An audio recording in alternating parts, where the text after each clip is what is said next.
disadvantaged and who were previously held back, we need to use for this purpose alone the terms associated with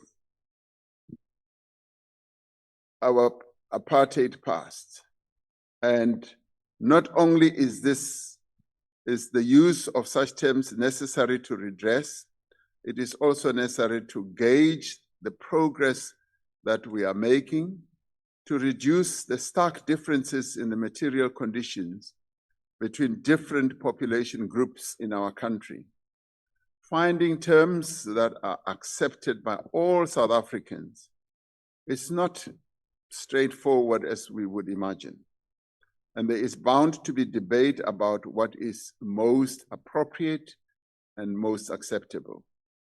The broad-based Black Economic Empowerment Act, for example, defines Black people in the context of the Act as a generic term of Africans, Coloreds, and Indians.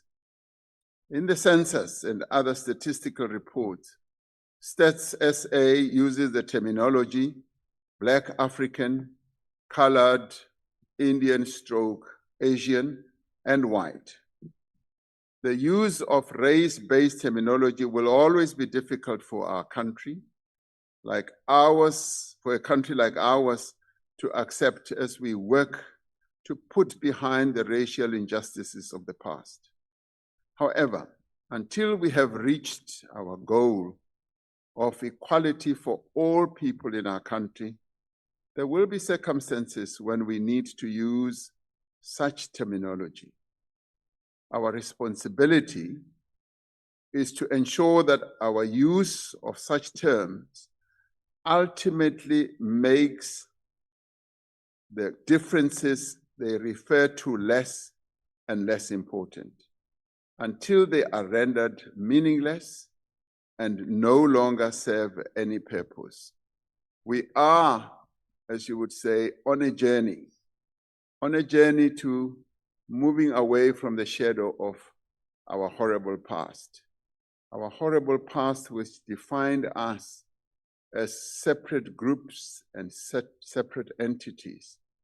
What is important for us is to see ourselves as South Africans and to see ourselves first and foremost as Africans, because it is this definition of being Africans that constitutes our being. We are African, first and foremost, and the rest has been utilized as a definition or description to divide us. And we therefore need to rid ourselves over time of those divisions. And I do think that we are on the journey towards doing that. It will take us time, but we are definitely on a journey. Thank you, Honorable Speaker. Thank you. The supplementary question will be asked by Honorable Peterson on behalf of Honorable Daniels. Thank you, Honorable Speaker. Honorable President, has there been any impact assessments conducted to understand how this current classification system affects social cohesion and access to socio-economic opportunities among these groups? If so, what measures are being taken to address any disparities identified in such assessments? Thank you. Mr. President. My apologies, Honorable Speaker. I was trying to locate where the Honorable Speaker was. Okay. The Honorable Speaker is next to yes. Honorable Sabisa. So in the course of trying to see whether she was online, I should never say I have listened. I can ask her, Mr. Yes, President, to repeat the question. If you could, yeah. Thank you. And it has nothing to do with her height. No, it does, President, and it's fine. Honorable President, has there been any impact assessments conducted to understand how the current classification system affects social cohesion and access to socio-economic opportunities among these groups? If so, what measures are being taken to address any disparities identified in such assessments? Thank you. Thank you, Honorable President. I'm not aware of any specific assessment that has been done. And to the extent that assessment has been done, it's been broadly generalized to deal with people who are disadvantaged by the apartheid system, to measure the extent to which there has been progress.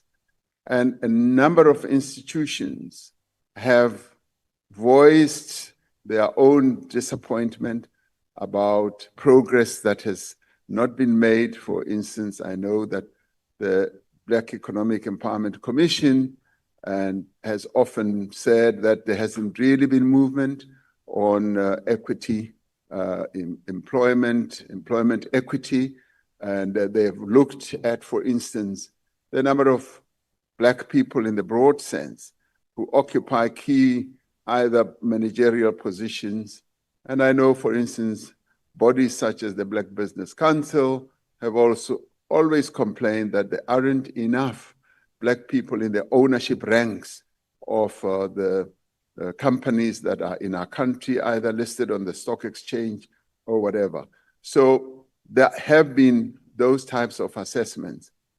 And of course, the lesser performance that we see does affect social cohesion, because it engenders a sense that we are not really moving with regard to ensuring that there is equality, and we are adhering to the dictates of our constitution to ensure that there is equality. So for us to engender social cohesion, to make sure that South Africans have a sense of belonging and a sense of ownership, we need to do much more in terms of getting those who were previously disadvantaged to get into ownership positions, to managerial positions.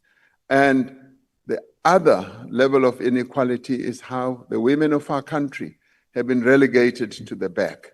So that too is an important aspect of this whole process. We should not just only look at it as the race issue, but we should look at the gender issue, because patriarchy is still prevalent in our country, and much of the struggle was also about ridding our country of patriarchy as it was of ridding our country of racism. Thank you, Honorable Member. Thank you. The next supplementary question will be asked by Honorable M.L. Likhanyane. Thank you, Honorable Speaker. Motlhompe Morena President, madume ke makhura re tlotsa. Na ke magato a mafe a mmuso wa rena wa democracy o ka tšeago go tšwetša pele morero wa go aga Afrika Borwa ya botee yeo e kopanego, yeo e hlathilwego ka gare ga lengwalo la Freedom Charter le molaotheo wa rena wa naga ya Afrika Borwa. Kudu ka ge nakong yeo re phelago mo go yona re bona boganka bja bonationale le mekgwana-kgwana ya semorafe le kgethologanyo ya bong le tše dingwe. Ya leboga. Ke a leboga, Honorable Member. Mhloniphe President. Thank you, Honorable Speaker. The government continues to take steps to ensure that those who were previously disadvantaged are given opportunities to play their role in the economy of the country, not only in social matters or political matters, but also in the economy of the country.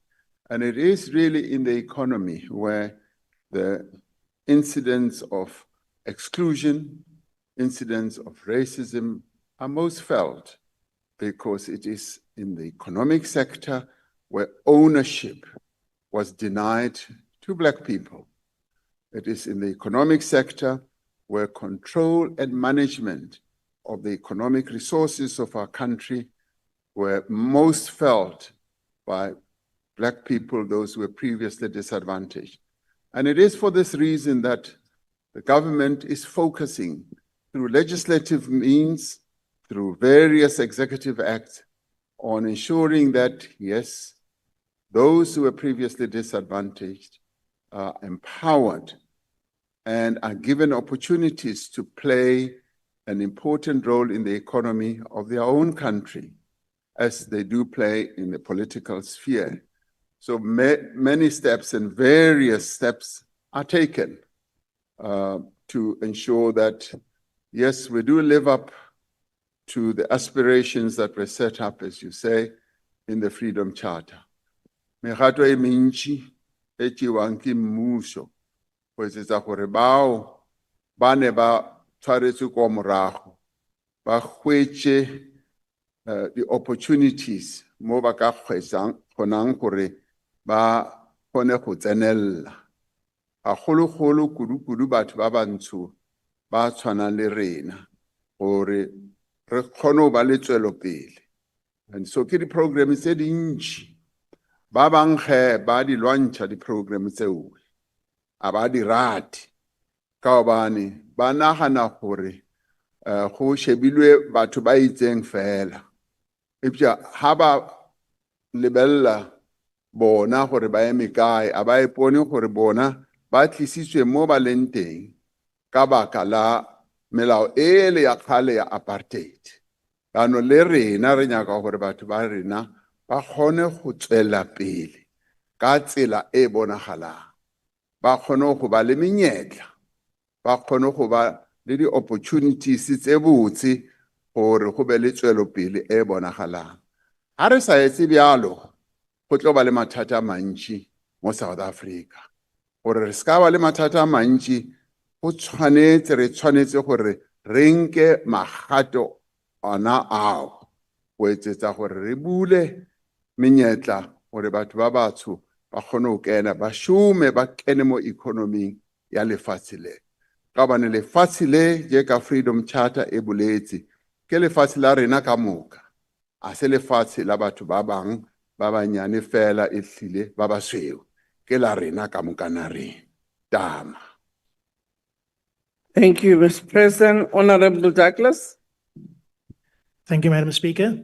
Mr. President, on what legal or moral basis does your government, in its language and policies, continue to classify colored, Khoisan, San, Indian, and other non-Nguni and African-speaking minority communities as not African in particular, despite their deep historical roots in this land?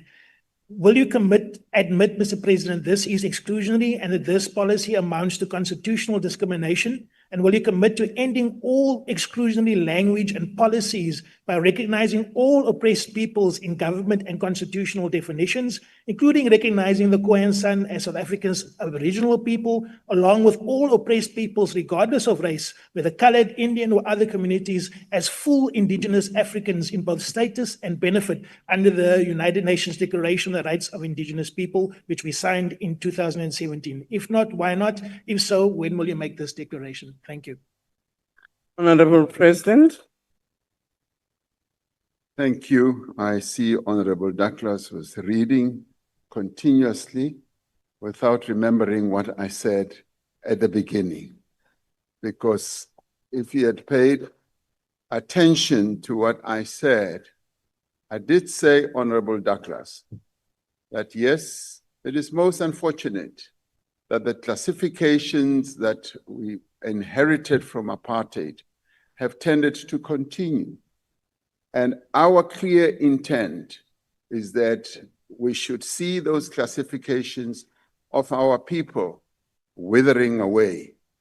Because we are all Africans. We are all South Africans. There should never be a sense that there's any group that is more special than any other. We are all equal, and that is precisely what our Constitution dictates and declares. So as we move forward, as I said in my initial reply, as we move forward, our objective is to consolidate the unity of our people as one people, as Africans, because that's what we are, as South Africans, properly endowed with an identity of being who we are. And this government has no intention, no program that identifies one group over any other. It does, however, say those who were previously disadvantaged. As our Constitution says, in the equality clause, our constitution is quite clear and explicit that measures need to be taken to bring about equality, to redress the imbalances of the past. So in our quest to redress the inequalities of the past, yes, measures will be taken, legislative and otherwise, to make sure that we show up and bring up those who were previously disadvantaged. And they include all those that you mentioned, all those, as you said previously, oppressed people. That is our objective. And I'm happy to repeat what I said to you or to this House earlier, to yourself, when we are one-on-one, because I'll repeat it more clearly. Thank you, Honorable Chairperson. Thank you, Honorable Reverend R.J. Mishra.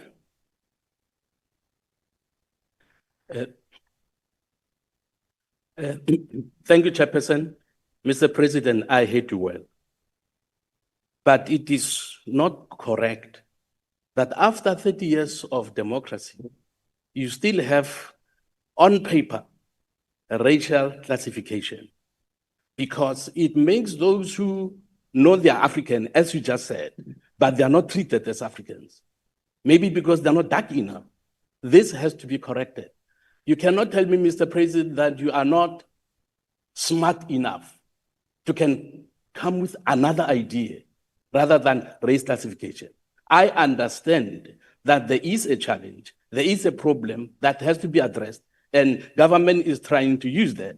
But are you saying to me that the apartheid people, the apartheid government, was more intelligent than you? That they came up with that racial classification? You have to repeat what they said, because you don't have another idea. So I'm pleading with you. You are smart, we know that. Honorable member, your time rather than is up. racial classification. Thank you, sir. Thank you, Honorable President. Thank you, Honorable Reverend Mishra. Hey, what a one trumpa mamuta. What I'm smart, Kialevo. No, as I did say, Honorable Mishra, that yes, we are still dogged by the classification of the past. And as it is to rid ourselves of that form of classification, we do need to take steps to say this group and that group and that group were previously disadvantaged. And we therefore have to take steps to ensure that they are put in a better position when it comes to a whole range of areas, ownership, employment, and so forth. Because if we don't do that, then it basically means that we are accepting that everything is equalized when we know very well that it isn't. And there are those who would say that, you know, you should no longer talk about what happened in the past. Forget what happened in the past, we must move on. I distinctly remember a British diplomat who said he lived in the US for 22 years. When I was on the state visit to the UK, he was an ambassador, part of the team that was chaperoning us. And he said, Mr. President, I understand the history of your country. He said, I lived in the US. I can still see more than 100 years later, I can still see the effects of slavery.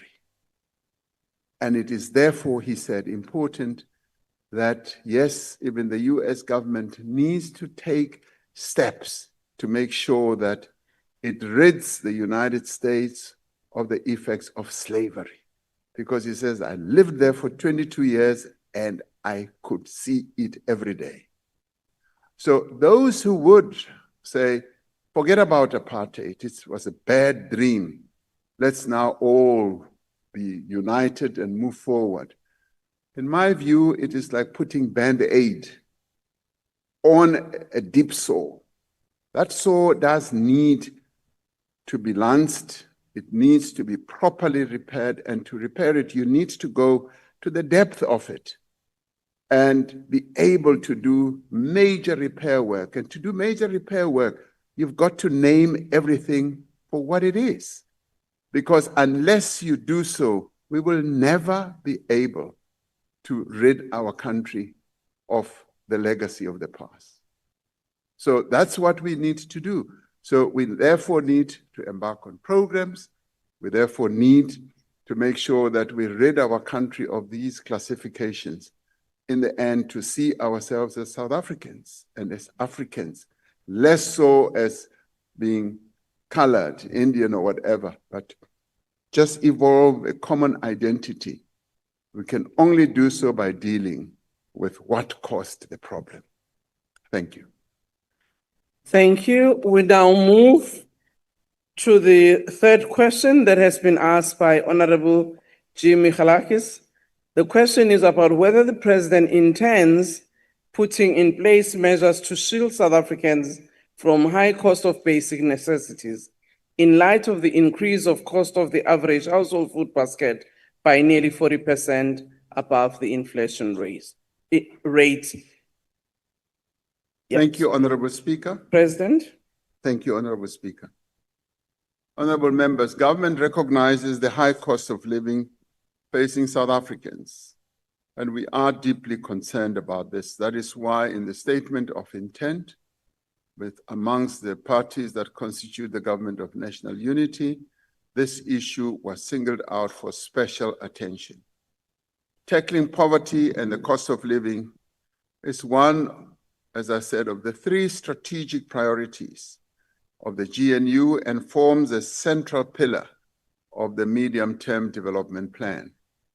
South Africa's macroeconomic policy framework has been a key lever for shielding the poor from the high cost of living.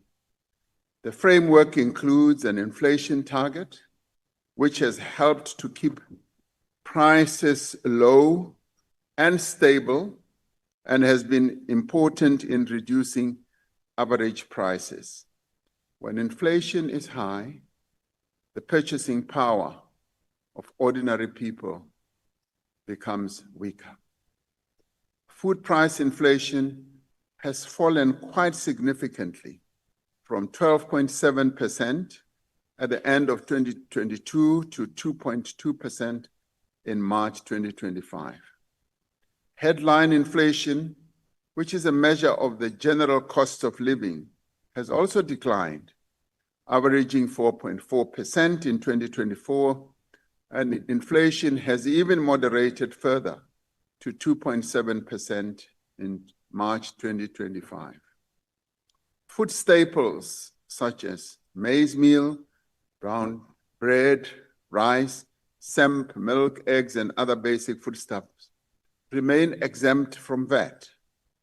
And this helps to cushion the lower income households in our country from the high prices.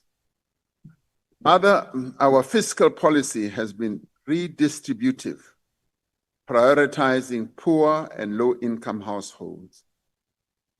In the end, government spends around 60%, and with the current budget, Minister of Finance advises that it has edged up to 61% of its revenue on the social wage, which includes spending on social grants as well as education and health. In the budget presented by the minister last week, social grants were increased at a rate higher than inflation. The provision of free basic services, such as water, electricity, for indigent households is an essential measure in reducing the high cost of living. It's been calculated that in other areas it would amount to between 400 and 600 rand. That is given as a subsidy to our people. The bulk of local government's equitable share in this year's budget goes towards a free basic services package to over 11 million households in our country. Now, this package of free municipal services continues to be a key tool for reducing poverty and inequality, and raising living standards and facilitating access to greater economic opportunities for many of our people. It is therefore essential that municipalities ensure that this support reaches all the households that need it.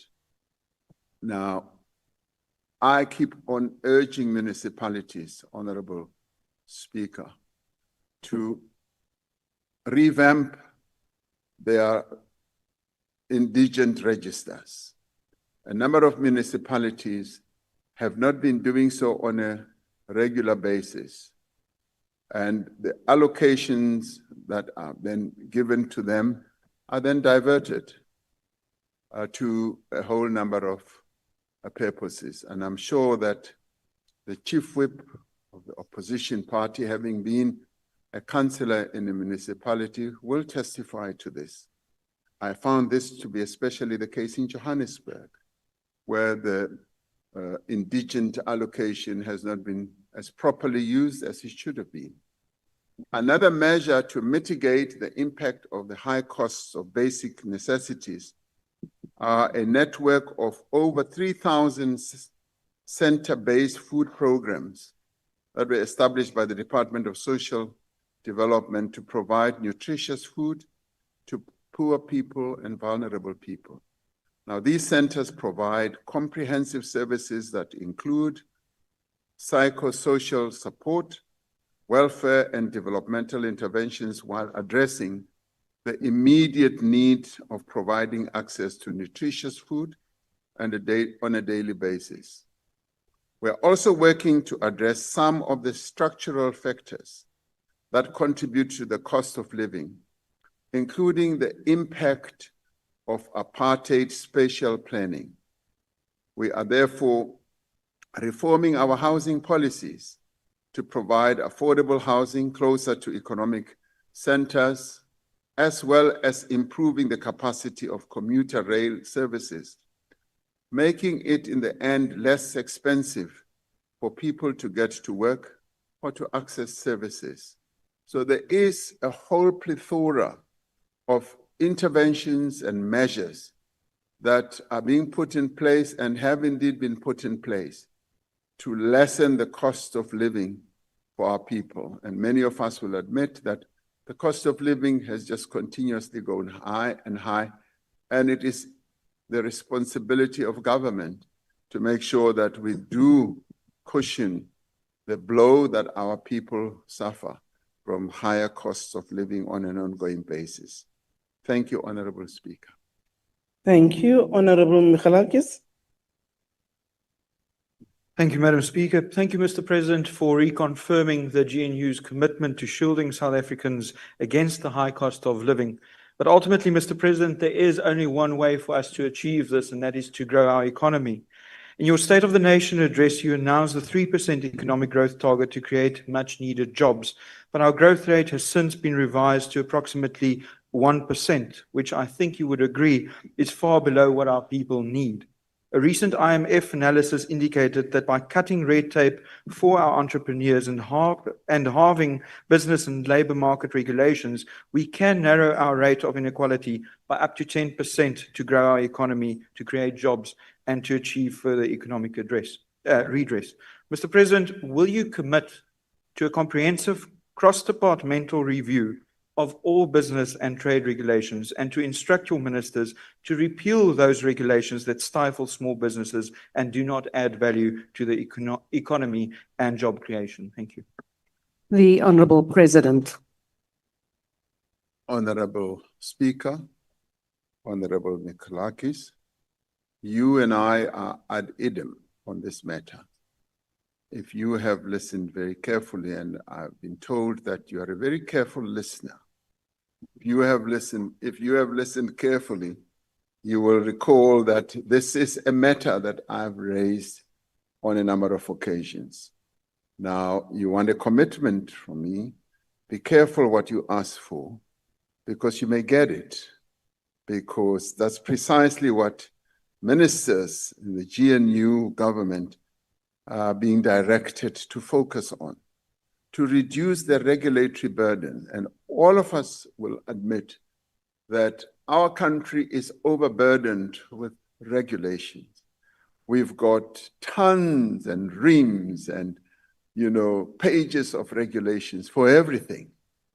And I often say sometimes it was moving the pendulum from one end, which was apartheid, and we moved it all the way to wipe out the ravages of apartheid. And so the pendulum moved from left to right without resting in the middle. And what we should have done is to get the pendulum in the middle so that we don't have the extremes of what we inherited or what we thought we are correcting. So therefore, in the 7th administration, the process has to be every department must look at its regulatory framework.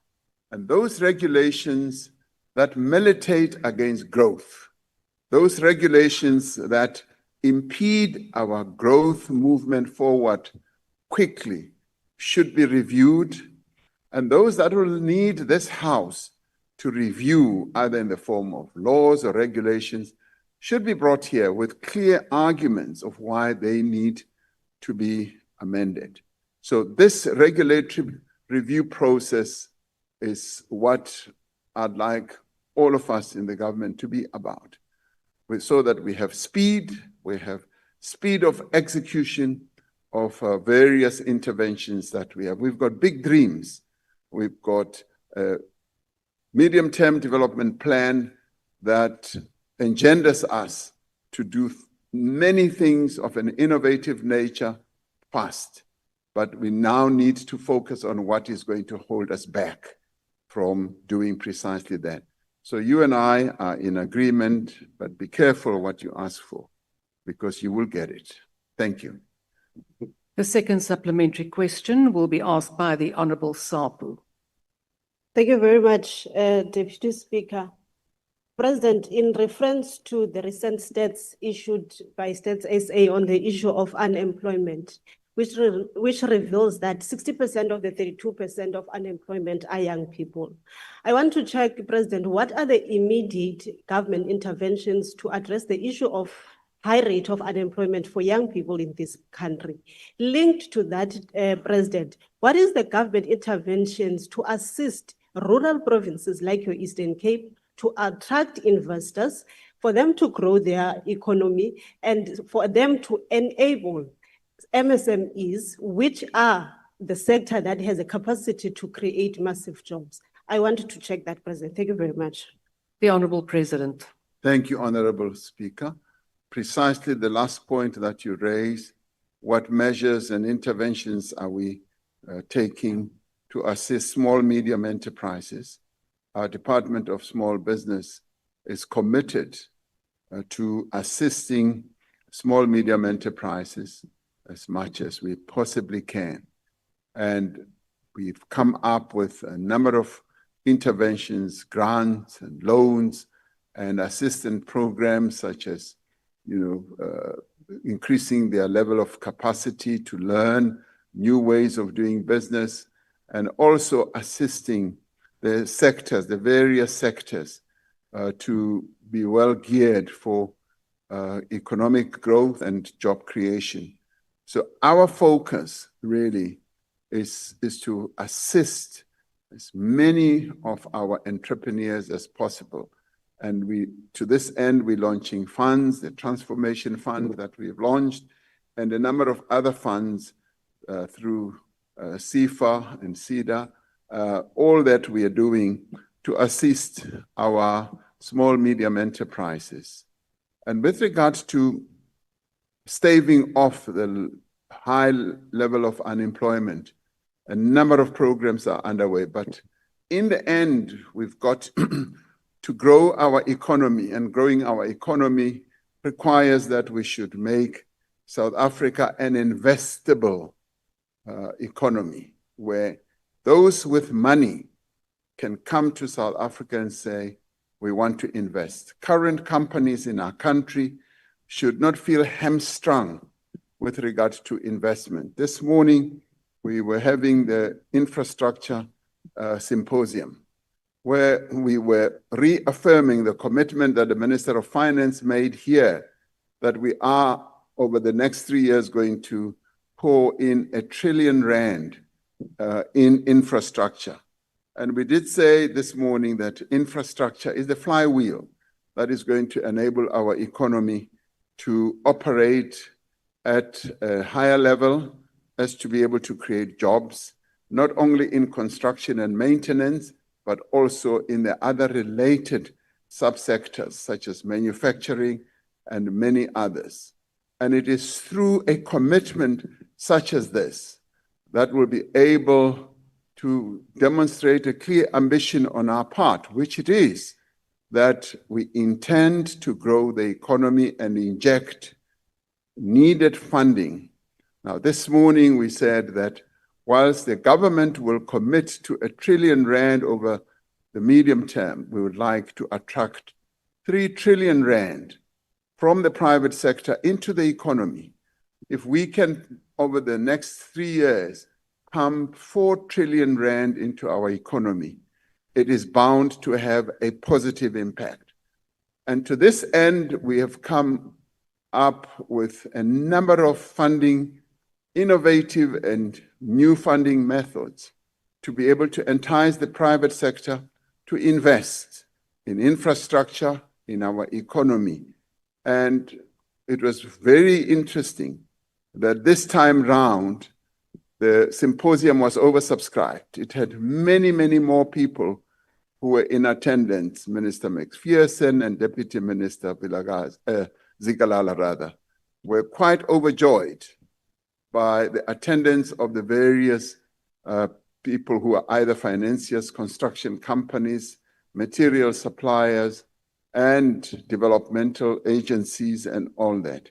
So that is showing a very positive indication that there is interest in our infrastructure build ambitions, and they are being backed up no longer just by statements or paper. They are now being backed up by our clear intent to ensure that projects that we've spoken about are now executable. And we've been able to attract a number of people, learned people, engineers and various scientists, to make sure that the projects are project ready and they are fundable, and we are able to see a great deal of progress. With that, Honorable Sapu, we will be able to make sure that, yes, we do generate growth, because it is when the economy grows that we will be able to lower the incidence of unemployment in our country. Thank you very much. The third supplementary question will be asked by the Honourable Matwe. Thank you very much, Deputy Speaker. President, what you just said now is not different from what you've been saying over the years. The reality is that your own government has not grown this economy by more than 2%. We're talking today, your own government revised the economic growth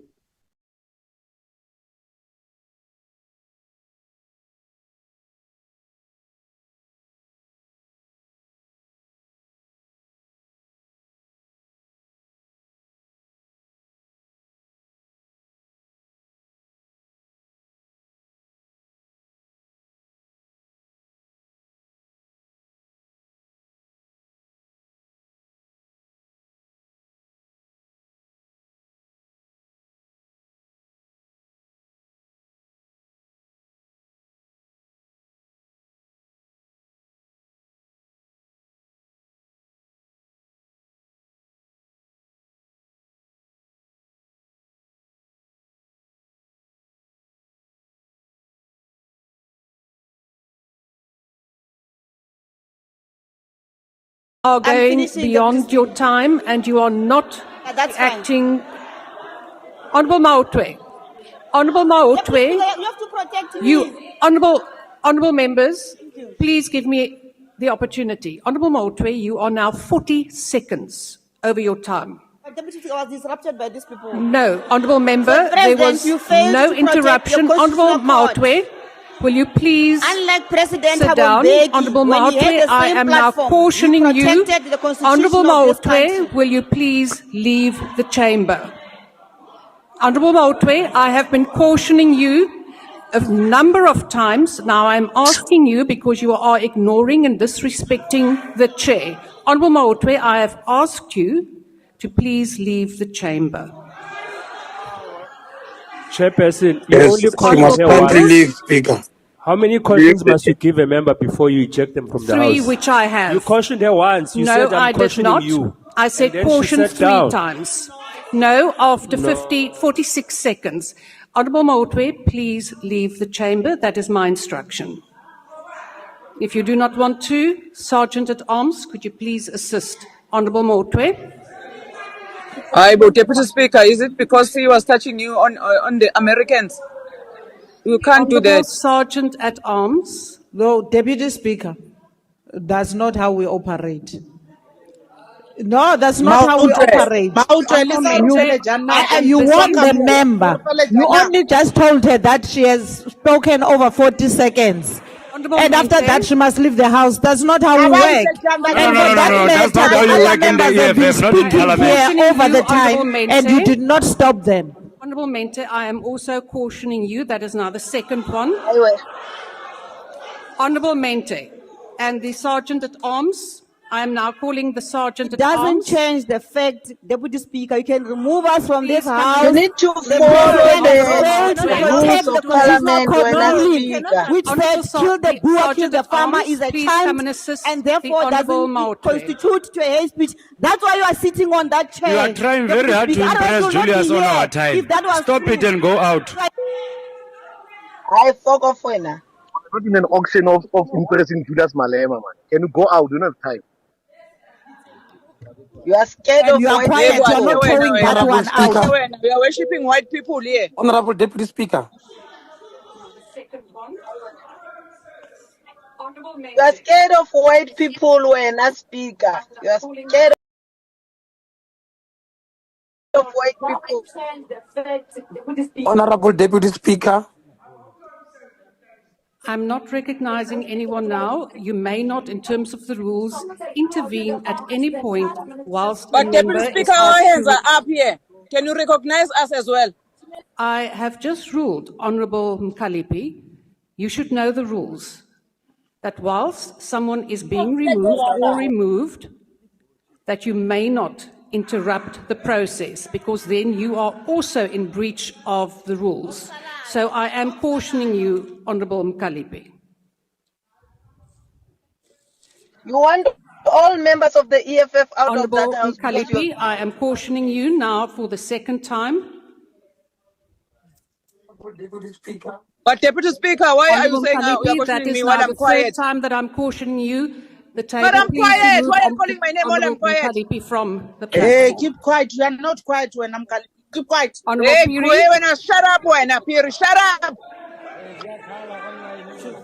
You are scared of white Honorable people, members, we will Deputy now Speaker. proceed. Honorable You are scared of white members, Honorable people. Deputy Speaker, can I rise on a Very point of scared. order? honorable members, I'm now cautioning you on the platform. You have not been recognized. And we will now proceed. Honorable Mkaula, order. Honorable Mente, what is your point of order? The point of order is on you, Speaker, and your unfairness. Honorable Piri there on the platform has been speaking. You have never cautioned him. You have never thrown him out. Honorable Yet Mente, Mkalipi, you have thrown her out. For what good reason? Honorable Mente, focus. I No, have you are cautioned the unfair. Honorable You Piri. are unfair. I'm very focused. You are Honorable unfair. Mente, I am now cautioning you for She's the only third time. concentrating on EFF members. Honorable member You're of only the NK. concentrating on EFF members. Honorable member. Honorable member, I have made a ruling and you do know what you have to do. Once a ruling has been made, you can go to the Speaker and then to the Rules Committee. Honorable President, please proceed. Honorable Speaker, I just have a point of order. Thank you, Honorable. You can't have a point of Deputy order. Speaker. The ruling has been made. The ruling has been made. Honorable members on the platform, order. May you grant me, Honorable. Honourable Totetse, I'm going to remove you from the platform now. Please remove the member from the platform. Honourable Mente, I have now cautioned you a number of times. I am going to next time now ask you to leave the chamber. The same honourable member of the MK. Honourable member of the MK, do you know the rules that if a ruling has been made on the same matter, you cannot raise another point of order? So is this a new point of order? Honourable member, then you go to the Rules Committee with your complaint. And please do, Honourable member, order. We will now proceed, Honourable President. Thank you, Honourable Deputy Speaker. I've now forgotten what the question was. But well, there was a question. I guess I need to respond to it. I think the honourable member's question was, what is it that we sought to achieve by going to the United States? And I think that does require an answer. We were very clear. Order, honourable members, Honourable Mkaula. Honourable member, I'm not recognising you now. Honourable President, please proceed. Thank you. The issue of relations between South Africa and the United States was an issue that occupied many people's minds in our country, and many had raised concerns about the deteriorating relationship between our two countries, having recognized the important role that both our countries play in each other's economy, apart from the various political relations, diplomatic relations.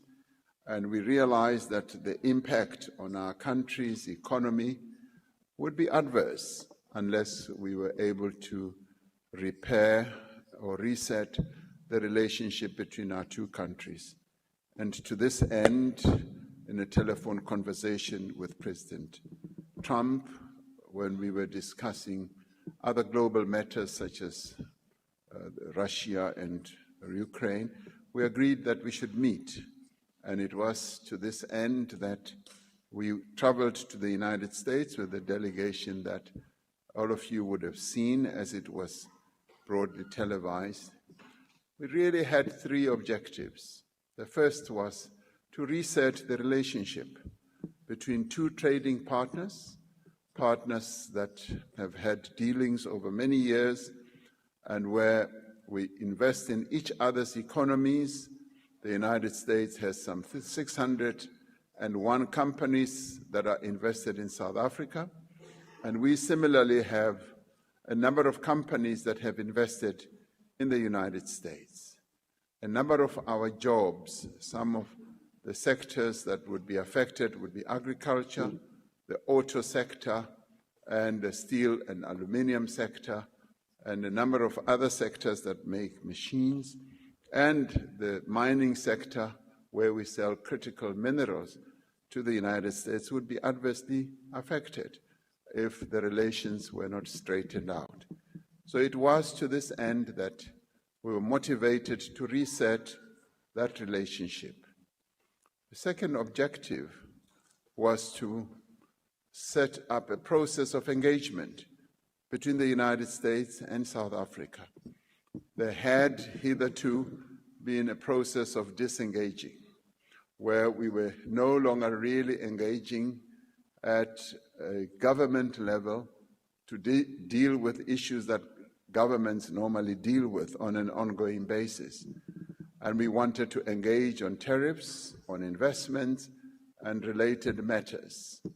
And the third objective was to discuss the G20 and to highlight the important role that a country like the United States, which is the largest economy in the world, plays in the activities of the G20, which we are so deeply immersed in and having the responsibility of leading, and that it's important for the United States to engage with the G20 process and ultimately to entice the leader of the United States to come to the Leaders' Summit at the end of the year.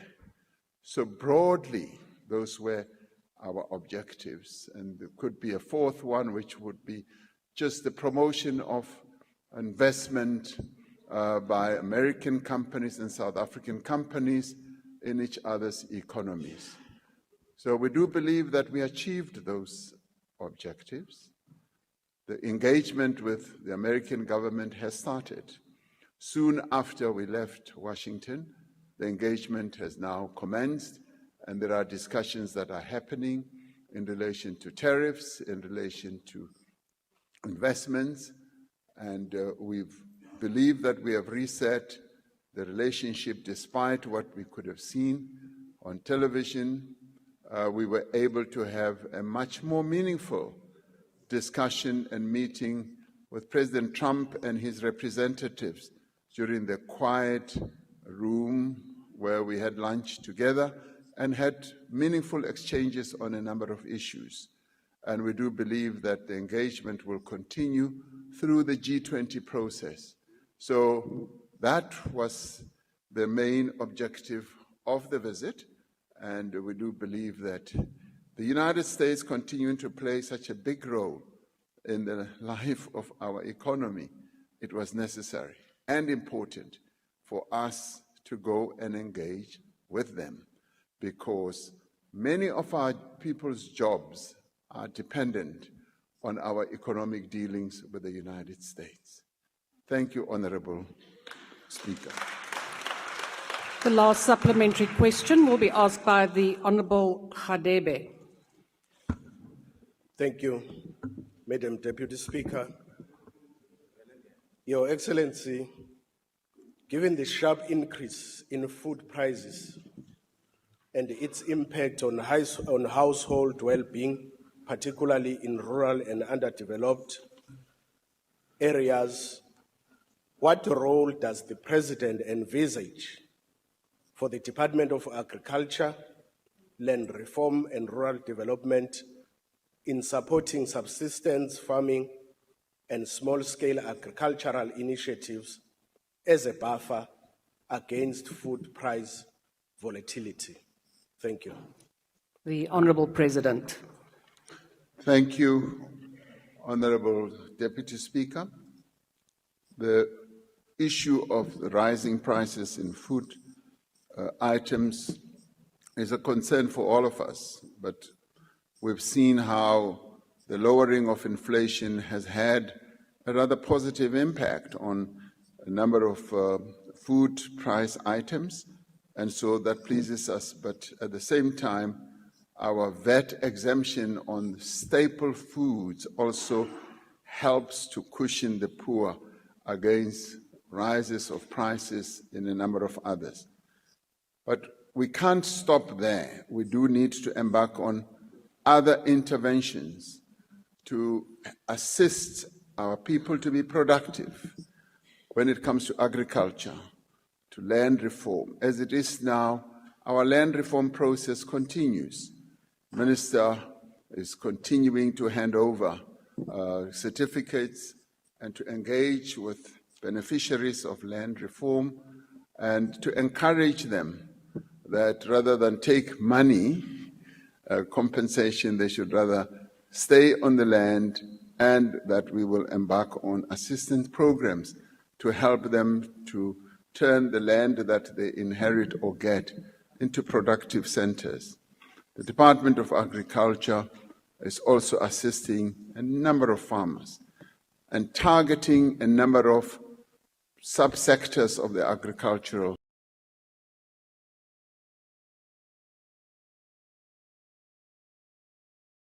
of other challenges like foot and mouth diseases, and also helping your small and medium farmers or emerging farmers, and also in grain production, in vegetable production. A lot of programs are underway to assist in that regard. And we are embarking on a plethora of programs. This we see as a great opportunity to bring in many small-scale farmers. You might recall that during COVID, we were able to reach more than 24,000 farmers that we assisted during that period with vouchers which enabled them to get seeds and implements and fertilizers. And that showed us that it is possible to assist many farmers indeed with various interventions or through various interventions. And this is a program that we've tested, and we're now utilizing even technology to ensure that we are able to spread all these assistance measures more broadly. So it is an area of focus, and we intend, as led by Minister Steenhuisen and Minister Nyonjo, to attack or to deal with a number of interventions that are prevalent in their two ministries. Particularly as we separate the ministries, they now have clear line of sight of what needs to be done to assist our people. And also to make sure that we continue assisting those and supporting those and creating a conducive environment for those who are the food producers of our country, both small and big, throughout the country. Thank you, Honourable Deputy Speaker. Question 10 has been asked by the Honourable C.P. Mulder. The question is, considering the basic minimum programme of priorities of the Statement of Intent for the 2024 Government of National Unity, which identifies the importance of rapid, inclusive and sustainable economic growth, the encouragement of fixed capital investment and industrialisation, along with job creation as key focus areas for the 7th administration, what new economic policies have he and the Cabinet developed since the formation of the GNU on July 3, 2025, to achieve the specified focus areas? The Honourable President. Thank you, Honourable Deputy Speaker. The medium-term development plan, it really is the main plan that the government has put in place to foster economic development. And the main elements of the economic strategy that are outlined in the medium-term development plan are embedded in that plan, and the apex priority of the MTDP is to achieve inclusive growth and job creation. That is the key focus. This plan is underpinned by a stable macroeconomic framework which creates a conducive environment for long-term investment. To achieve higher levels of economic growth, we are in many ways undertaking massive investment in infrastructure and upgrading our maintenance activities. Now, in the budget speech delivered by the Minister, he confirmed that public infrastructure spending, as I said earlier, in the next 3 years will amount to 1 trillion rand. He noted that allocations towards capital investment remains the fastest growing area of spending, ensuring that we use our resources to foster and to support growth.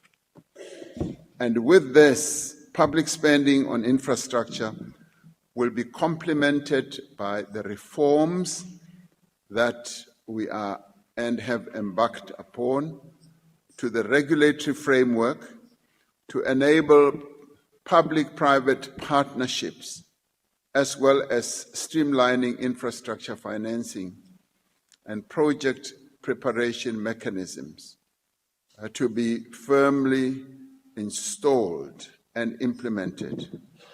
Now, a further pillar of our economic strategy is to support sectors with high potential for growth and job creation. This includes growing our key export sectors like mining and agriculture, while developing new industries such as renewable energy, where we've are continuing to distinguish ourselves, electric vehicles, and green hydrogen, and harnessing our unique advantages in the green economy. And we are strengthening the capacity of the state, which is another key pillar of the medium-term development plan, including turning around the financial and operational performance of state institutions and improving delivery at local government level. We are focusing on how we should be able to strengthen local government. And we are working in partnership with business and alongside other social partners to promote employment through public and social employment, where work experience and training initiatives are made available to those who participate in our public work programs.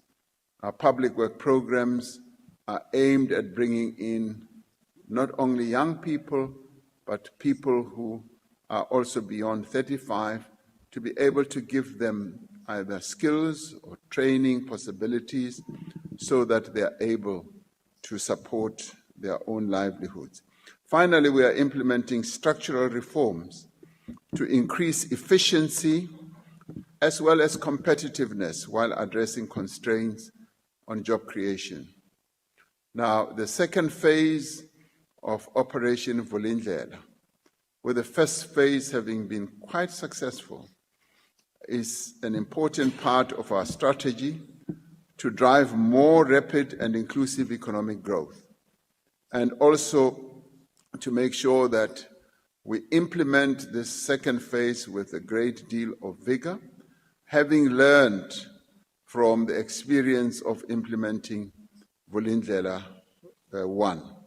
This will be achieved by sustaining the momentum that has already been developed and following through on the implementation of the existing reforms that are beginning to demonstrate their full impact.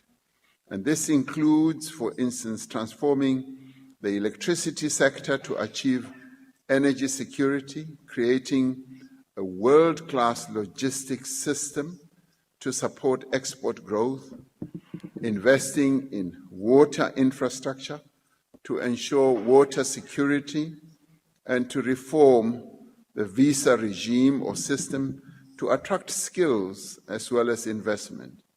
Now, the reform agenda is being expanded into new areas to improve the performance of local government and to create dynamic and integrated cities that will be able to lead economic activity and also to harness digital public infrastructure as a driver of growth and inclusion.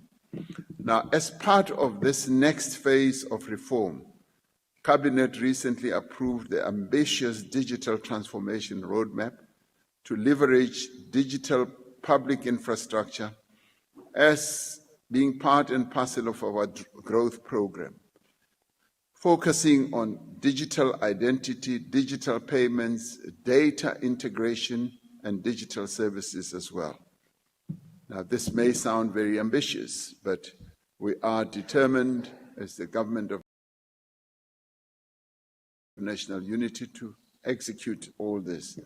Now, at the direction of Cabinet, the Presidency and National Treasury are working to develop an integrated economic growth strategy which will bring together these interventions in a coherent, focused, and carefully prioritized manner. We will soon be having that discussion, and in the end, this strategy discussion will bring together, as I say, the various threads that we have identified to foster economic growth in our country. There is absolute agreement within the Government of National Unity that achieving growth and job creation is our most important and urgent priority. There's no other priority that is as important as this one, and we will be focusing on all this in all its ramifications that include, for instance, making our country safer, dealing with criminality, dealing with corruption, dealing with wasteful expenditure, and all of this will then lead to engendering the growth that our economy deserves. I thank you, Honourable Deputy Speaker. The first supplementary question, before I proceed, Honourable Paulson, on what point are you rising? Thank you, Deputy Speaker. Deputy Speaker, it's not a point, but to my knowledge, there are members here and there are chamber staff. What is the status of those two gentlemen there in front? What do they do here? They are part of the gallery. Not in the gallery, they're in the chambers. Honourable Paulson, I will Gallery's ask. over there. Honourable What are they doing Paulson, in the chambers? we will inquire. We will inquire. But why do you, Honourable but why Paulson. were you so arrogant? Couldn't you say that instead of telling me that that's not the Well, gallery? because I believe they're The in gallery's gallery. over there. Honourable Paulson, I have now said we will inquire. We will now proceed. The first supplementary question will be asked by the Honourable Mulder. Thank you, Honourable Deputy Speaker. Thank you, Honourable President, for a very comprehensive reply, an impressive reply, making it very clear all the steps that are being taken by government. And if there's one thing that the Government of National Unity, I think, have in common is the commitment to economic growth. And a lot of things, the things that you mentioned this afternoon is in terms of Operation Vulindlela. And we accept that, and if I understand it correctly, it means to open the way, but the way is not open. There's a problem with the way, with all due respect. I want to say that if you look at the World Bank's report, it clearly indicates that the average growth at the moment for developing countries is around 4%. If you look at the top 10 African countries, the growth rates there vary between the lowest 5.9% to 7.9%. Even in terms of all the things that you have now mentioned this afternoon, your own Minister of Finance in the budget last week indicated that our current growth rate is 1.4%. Hopefully next year 1.6%, despite all the programs, hopefully in the year thereafter 1.8%. Our unemployment is 32%. Something is wrong. There's a huge problem. And the problem, Honourable President, is that all the issues that you mentioned, and all the wonderful programs and the investments, as far as I'm concerned, are based on the current economic policy of government, the underlying economic policy. Now, that's why I asked the question specifically. Are you prepared to take the initiative and to take the necessary steps to amend, to develop an economic policy that can make possible real economic growth in South Africa? Because that's what we need. If we don't have real economic growth, none of the programs that you've mentioned will be successful, none of them will be implemented. But that real new economic policy, as far as I'm concerned, needs to take a different approach with regard to certain basic things that I don't know if you're prepared to do that with regard to black economic empowerment, with regard to equity, employment equity. Thank you, Honourable Mulder. Your time has expired. Expropriation without compensation. Are you prepared to do that? Thank you, sir. The President. Thank you, Honourable Deputy Speaker. I did say that the Government of National Unity is going to spend a considerable amount of hours in a number of days to come just discussing the economic strategy and trajectory that we should pursue. Our ambition, Honourable Member, Dr. Mulder, is to make sure that our economy grows higher than what the projections are currently. That is our ambition. And the medium-term development plan gives the pointers of where we should be going. What the Minister of Finance also articulated on this platform also gives the pointers of where we are headed. And I'm rather surprised and taken aback when I hear that policies of black economic empowerment militate against the growth of our economy. That I find quite surprising, because I work from the starting point that our economy was held back over many years by the racist policies of the past. Those racist policies prevented all South Africans, or the majority of South Africans, to play a meaningful role in the economy of their own country. They were brought in, black people were brought in as hewers of wood and drawers of water. And they were just brought in as laborers. They were not even seen as consumers. They were not seen as active players in the economic landscape of our country. With democracy, what has now been happening, and what we seek to see happening, is the opening up of the economy, the broadening up of economic participation, which, if you observe, Honorable Dr. Mulder, you will actually see, and it's right in your face.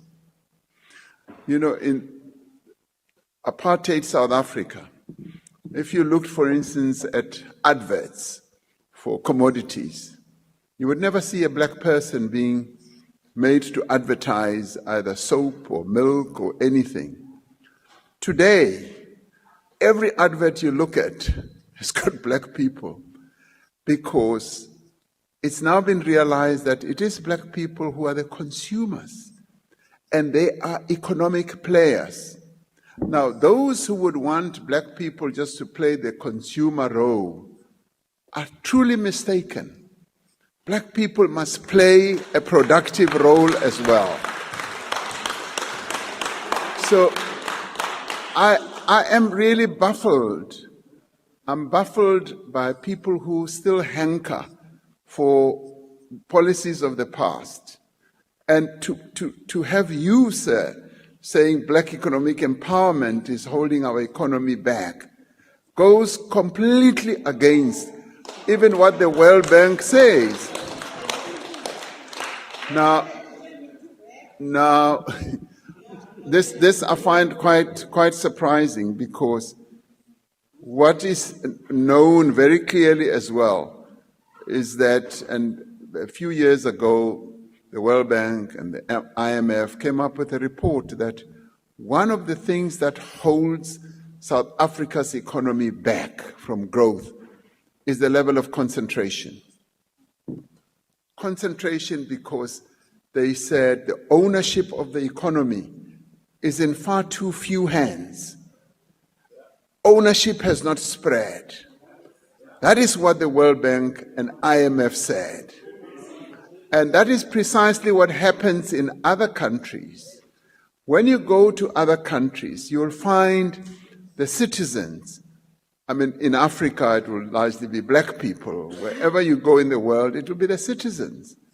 Now, in our country, it was just the few privileged, and may I continue to say white people, who continue to own the means of production, who continue to own the productive economy of our country. Now, we took them to America. Now, this I find very worrying. I find it very worrying that we continue to have this notion that BEE is the one that's holding our economy back.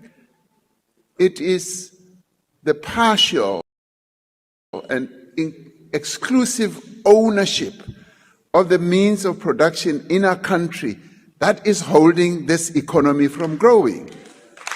So, what we seek to do, as set out in the Equality Clause in our Constitution, to redress the imbalances of the past. If we accept that the ownership of our economy is imbalanced, the clause on equality in our Constitution seeks to undo that, to redress that. So therefore, ownership of our economy should be broadened. And I can tell you, Dr. Mulder, there's nothing that gives our people joy, particularly black people, as they go around and they find that this production facility is owned by a black person, it warms one's heart. It makes us feel so good because we've come from a horrible past when that was not allowed by law, where people were arrested. If you wanted to set up an economic facility in town, you were put to jail. But today, we are saying all that must be put behind us. We must allow more and more people to play an important role in the economy of our country.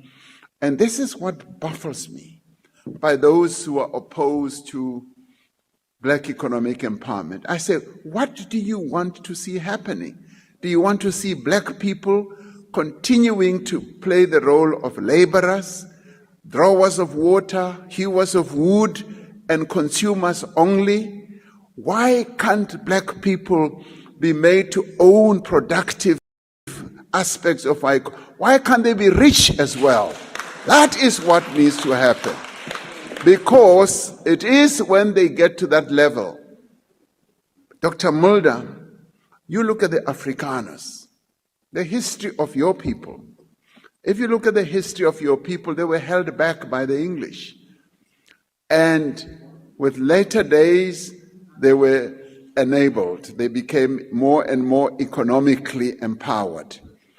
And they became economically empowered due to the policies of apartheid, the laws that were put in place, the sweet deals that they were given, and they started getting more and more into being serious economic players.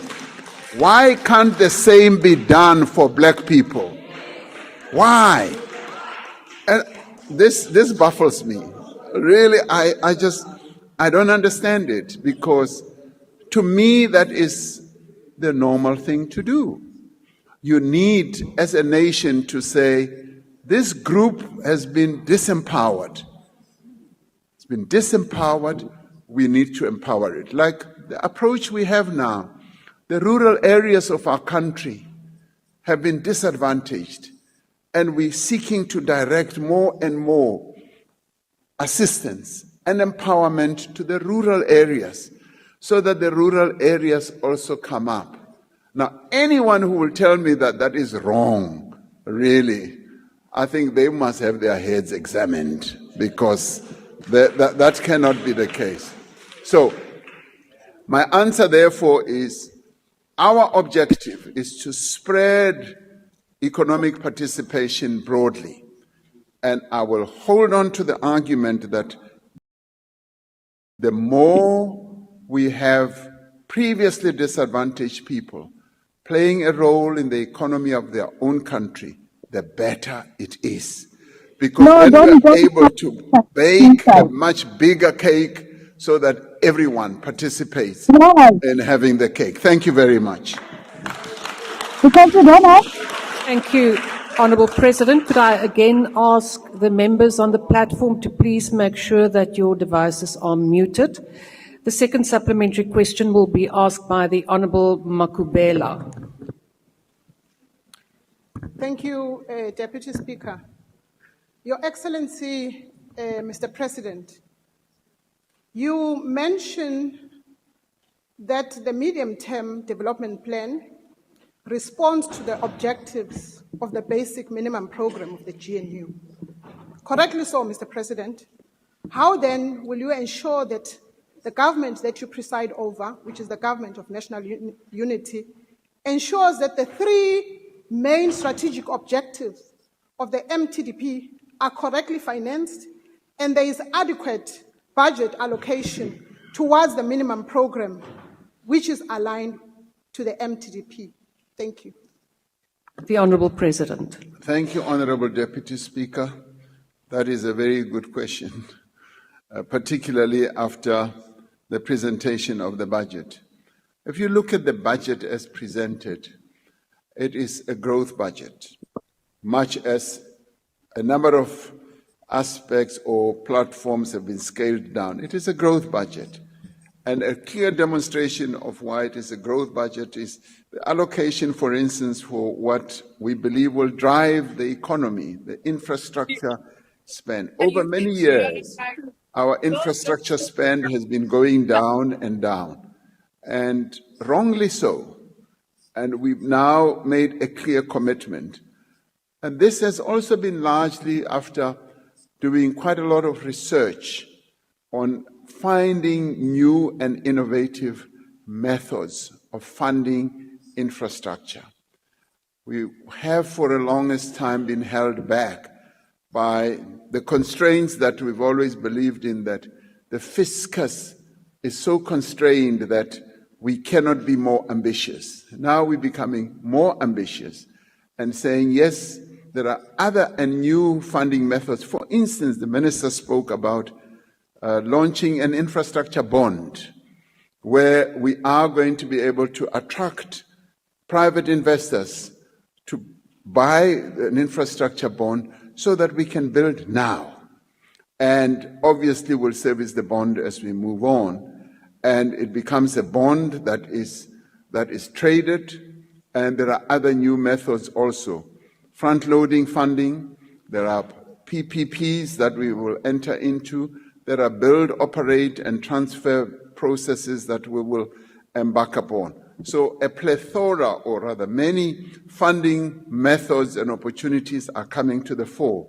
And that is why we characterize this budget as a growth budget, and also a distributive budget, where we are able to distribute a little bit more to our people. We would have wanted to do much more if we had more firepower or better financial resources. So attainment of what we've set out in our statement of intent is precisely how we want to fund this budget and fund our ambitions going forward. And I do believe that we have the capability to do so. And our growth ambitions are beyond what is being projected now. We want to grow our economy at a higher level, and sitting down in the next few days as the Government of National Unity, to properly structure our real growth path and what we need to do, either to curb spending that is not necessary, to save more money, to channel resources into what is productive and what will have an impact, is precisely what we're going to be focusing on. So I think we are on a good path, a path that is going to lead to greater growth going forward. Thank you, Honourable Deputy Speaker.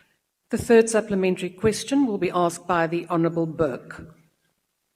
The President, you've answered the first part of my question relating to our ambition to exceed economic growth forecasts, which of course for the next 3 years averages 1.6%, according to Treasury.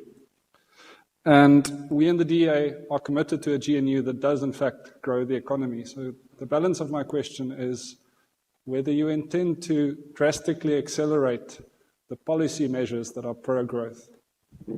The Honourable President.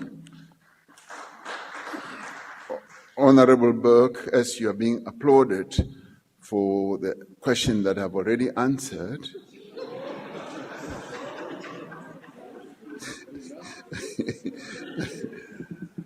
the answer to the remainder of your question is yes, we are determined to foster policies that are going to promote growth. And that is the strength, in my view, of the Government of National Unity, because it brings together different viewpoints of 10 political parties working together to a common objective of growing the economy of our country. So I see us going beyond the statement of intent, buckling down with various parties that are also supportive of the work that is being done by the Government of National Unity, and focusing on growth, because in the end, growth is what really matters. It is the economic life of our people that really matters more than many other things that we keep talking about. So we are going to focus on policies that are going to foster growth. So I would say bring them on. let those policies come on, and I'd like to hear more, especially from you as well, because you seem to be full of ideas. Thank you, Honourable Chair. The last supplementary question will be asked by the Honourable Maimane. Mo presidente, ke a dumelana le wena gore maAforika Borwa a sokola, bontsi ba bone ga ba bereki, ebile ikonomi ya rona ga ya gola ka tsela e tshwanetseng ka go tsega teng. Ke amogele leeto la go ya ko Washington. Mo presidente, potso ya ka ke given the fact that there's been no relatively new policy shifts in the last 10 years, despite Operation Vulindlela 1 and Operation Vulindlela 2, having read the medium-term development plan, what I want to know, Mr. President, is that post you coming back from the US, in 48 hours, the Minister of Communications tabled regulations that seem to do away with the equity aspect of BBBEE. Now, Mr. President, you and I both agree we need foreign direct investment.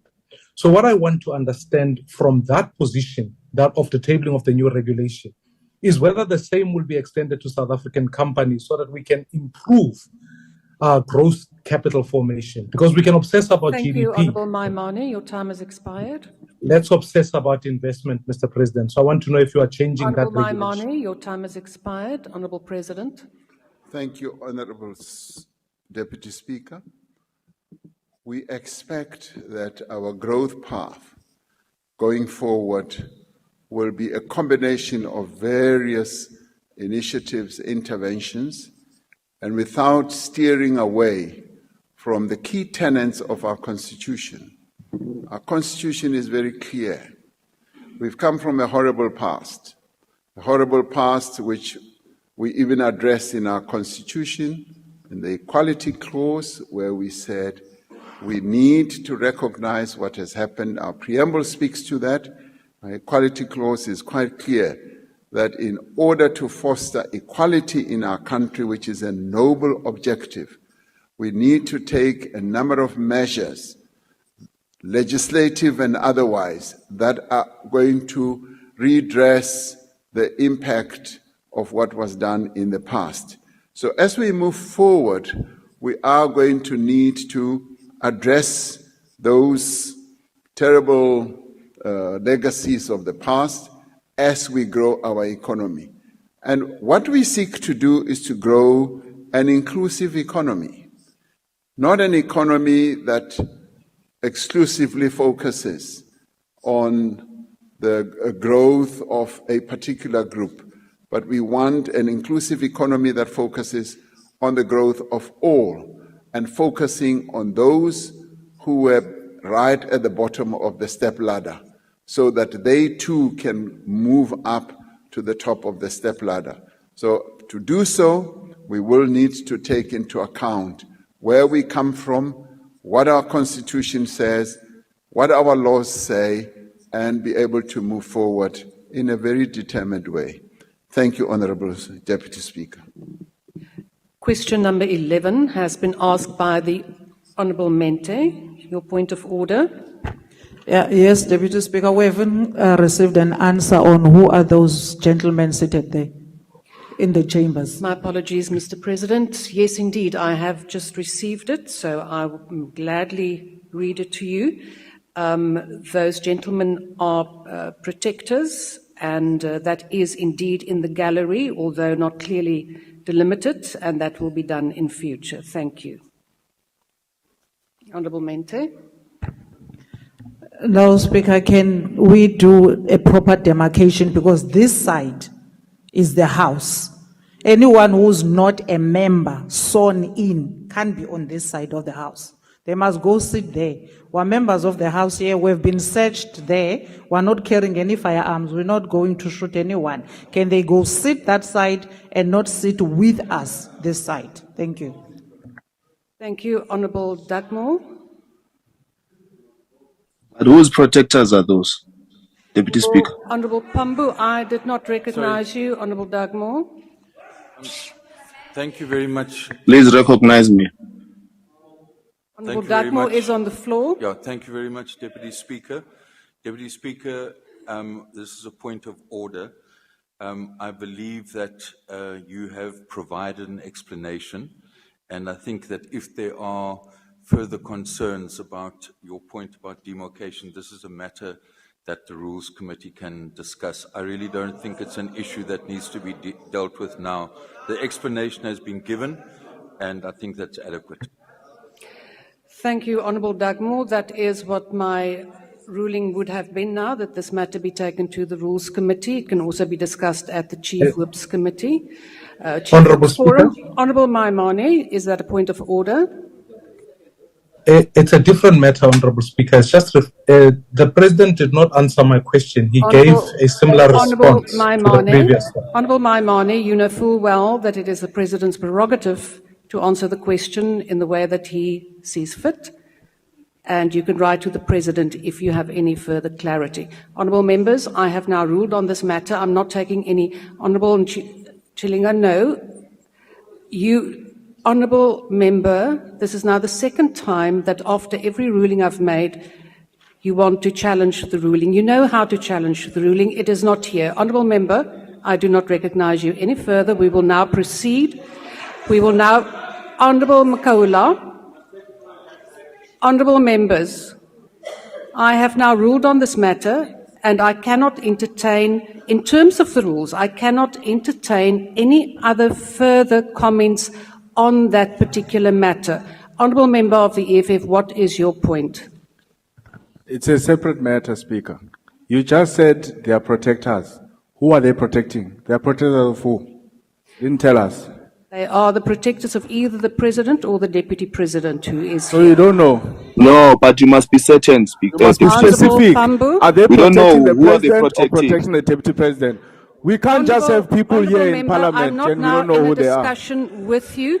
I can obtain whether they are indeed the President's Please protectors obtain, or Speaker. Yeah, I If want to that will know. make you Everyone happy, who's we there will must do be that. accounted Honourable for. Pambu, Everyone I who's have there not must be accounted recognised for. you. I asked to be recognized. I will recognise you now. What is your point of order? Deputy Speaker, there mustn't be people in the House there who are not accounted for. You can't just say they're protectors. Who are they protecting? You don't know. Pambu, You are a presiding officer. You are the Honourable one who's in Pambu, charge you of are that now House. But dealing I'm with a making my matter point. on which I have now already expressed myself.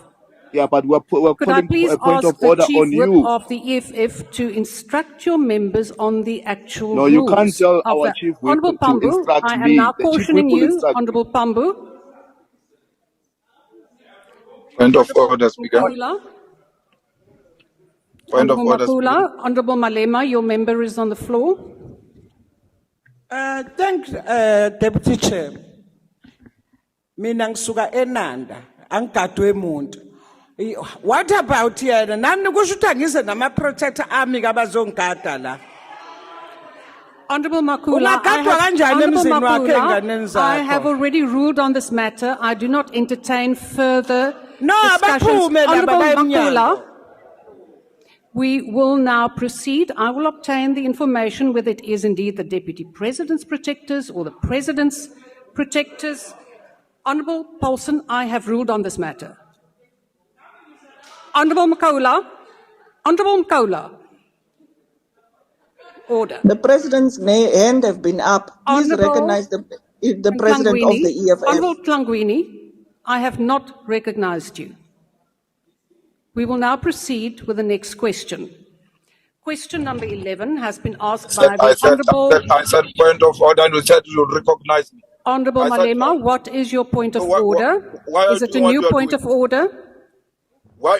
Let me speak. Don't ask me if it's a new point of order or not. Yes, You I rule may on it. ask you whether it's a new point of order. You will don't rule. have a You speaking will rule on opportunity. it. Allow me to speak. You are not going to do that thing of marshalling us as if you are marshalling your gardeners. You are not Honourable your gardeners. Malema, I am Listen cautioning to me, you. kids. I want to speak. No, Listen to me. Honourable Malema, I will not listen to you if it is not a point of order or a point of privilege. I You said know point the of order. rules. Honourable I said point of Malema, order. I am... Point of order.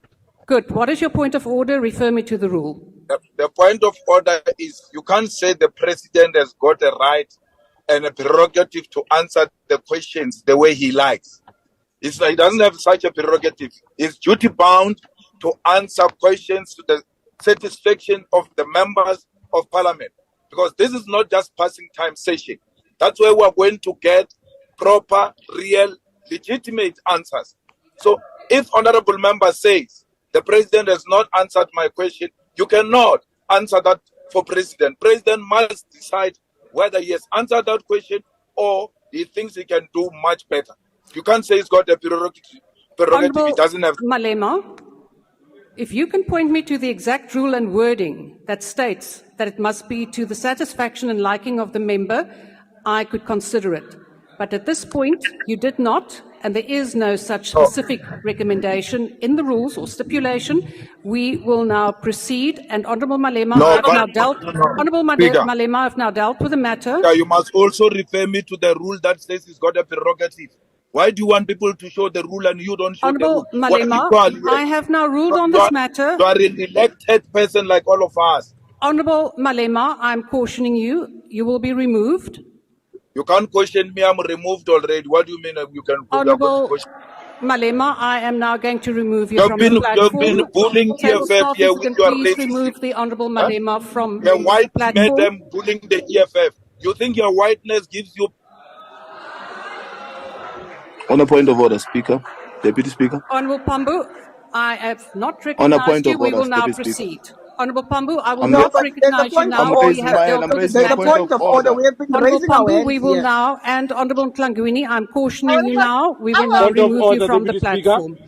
Deputy Speaker, order. What is your Can point, you please Honourable bring Member? back the president? Why are you removing the president? He was still on the podium. Please. I have removed him Bring back the because president. I've cautioned Please. him. What you are and doing is wrong. This is not your please house. remove Please. that member on You the can't Honourable just do as you Shikawa. please. Honourable members, we can continue and you will all be removed. Honourable Mente, what is your point of order? Speaker, you have started again with your unfairness. We took this matter of you, and it was particularly you that said a minister here has a prerogative, and we took that matter to the rules. We deliberated on it for the whole night. We left here early hours of the morning talking about that, and we said it must never happen again. It's still happening, and you are saying people have got prerogative. There is no such a thing. We took it to the Rules Committee. I'm a member of Rules. We deliberated on that, and we said it must not. Members of the executive, including the president, they must account, they must answer questions as they are asked. Because the next thing the president can stand up and say, I don't want to answer. And you're going to say, he has answered, he doesn't want to. No. If the member says a specific matter has not been dealt with, that specific matter must be dealt with to the satisfaction of the member, because we represent the people here. Thank you, We Honourable don't Mente. represent You have ourselves. made your point. Honourable Skosana. Yeah, no, thank you very much. On a point of order, Deputy Honourable Speaker, Mklangwini, there is someone on the floor. I've been raising a point of order even before Honourable him, and you Mklangwini, I have not recognized him recognised before you. me. Honourable Sposkana, please proceed. Yeah, no, You are Deputy such a Speaker, bully. we acknowledge the matter that is raised by Honorable Mente.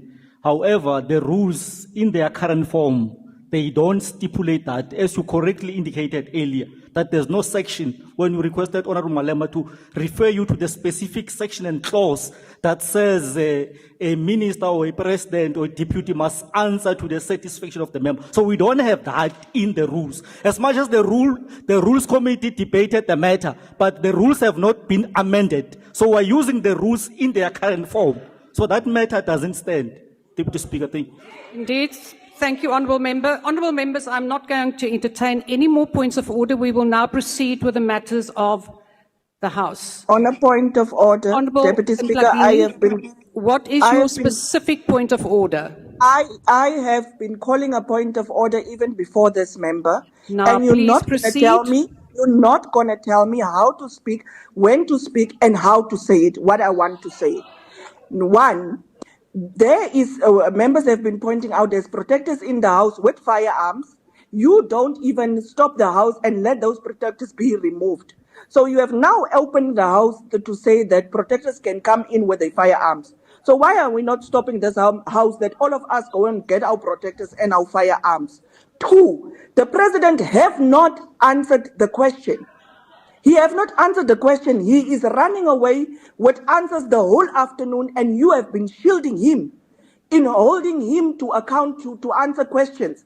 What is this that we are busy with? Honourable We Ntlangwini, are busy thank with you very question times much. to the Your point president. has It been has been made. Honourable scheduled for Ntlangwini, 3 weeks in your point advance. has now been And made. You are you now are making a whole keeping the speech. president from I'm now not answering recognising the Deputy questions. Chief Whip of You are the bully. ANC. You want to keep and shield this man On a from point not Honourable of order, answering Ntlangwini, Deputy Speaker. questions. Honourable You Ntlangwini, are bullying the whole Honourable Thank you Ntlangwini, very I'm much, cautioning you. Honorable Please Deputy the remove whole the Speaker. Honourable parliament Ntlangwini have from been the bullying us. platform. Will not tolerate this bullying Please tactics remove of the Honourable Ntlangwini from the platform. Honourable Lakude.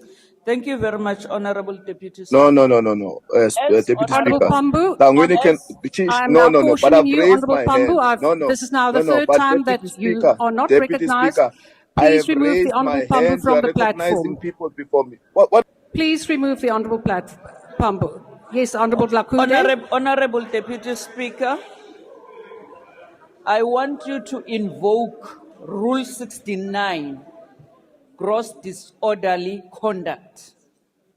Rule 69 says members may not engage in grossly disorderly conduct in the House and its forums, including deliberately creating serious disorder or disruption. This is what is currently happening in the House. There are members who keep on disrupting, not even acknowledging your rulings. So if the members are not happy with the responses by the president or your rulings, they know what to do. They must write to the Rules Committee. That's where these decisions will be taken. The rules at its current form, we don't have any rule that specifies that you must force a response that will satisfy anyone. So we are currently using edition 9 of the rules. Thank you very much, Honorable Dis. Thank you, Honourable Lakude. Honourable Member there. Deputy Speaker. Honourable Member, I have Deputy another Speaker. member. Honourable Dlamini, I have another member on the floor. Please recognize me after that member. Thank you very much, Deputy Speaker. On the issues of the protectors, you already made a ruling that you decide on the demarcation in the future. So that matter should not arise, so your decision must be respected. Thank you, but I have already ruled on that matter. Honourable members, I am not now recognising any Speaker. further points. Honourable Dlamini, I am not recognising you. You are, as the Honourable Lakude has indicated, very close to falling But, foul Honourable Speaker, of Rule if you 69, don't recognize, and we it will means now this session- proceed. Please remove the Honourable means this Dlamini from session the must be platform. Honorable suspended. Speaker, Please, Honorable you Speaker, can't decide recognize how it's members of the gonna do that. EFF. It's very wrong what you are doing, Honorable Speaker. Honourable members of the Can you EFF. please recognize members of the EFF? Don't Honourable call member. us members Please of the recognize EFF. You members are of very the out of Member, EFF. order. I have now It's wrong what you are dealt. doing. Honourable You are member, members very of wrong. Parliament It's of the Honourable wrong. member, Republic I of am now South Africa. cautioning you. Recognize members of the EFF. Honourable member, please. Honourable members, I am not recognising any more members because these matters are now very much in line of gross orderly misconduct.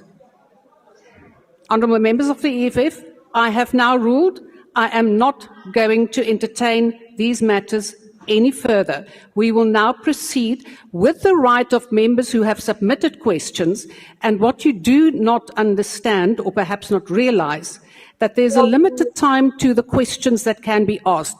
You have another question that has to be asked. It will not be asked in time because you are wasting time. You are now going to not allow one of your members or be prejudiced one of your members not to be able to ask the question that they want to ask. So please take that into consideration. We will go up to 5 o'clock, and that is in terms of the rules. Honourable member, I will not recognise you now. I have now ruled. Speaker, And it is please time that you do recognize us. respect the House. Please recognize me, Speaker. I have said, Honourable Member, I am not recognising any points now.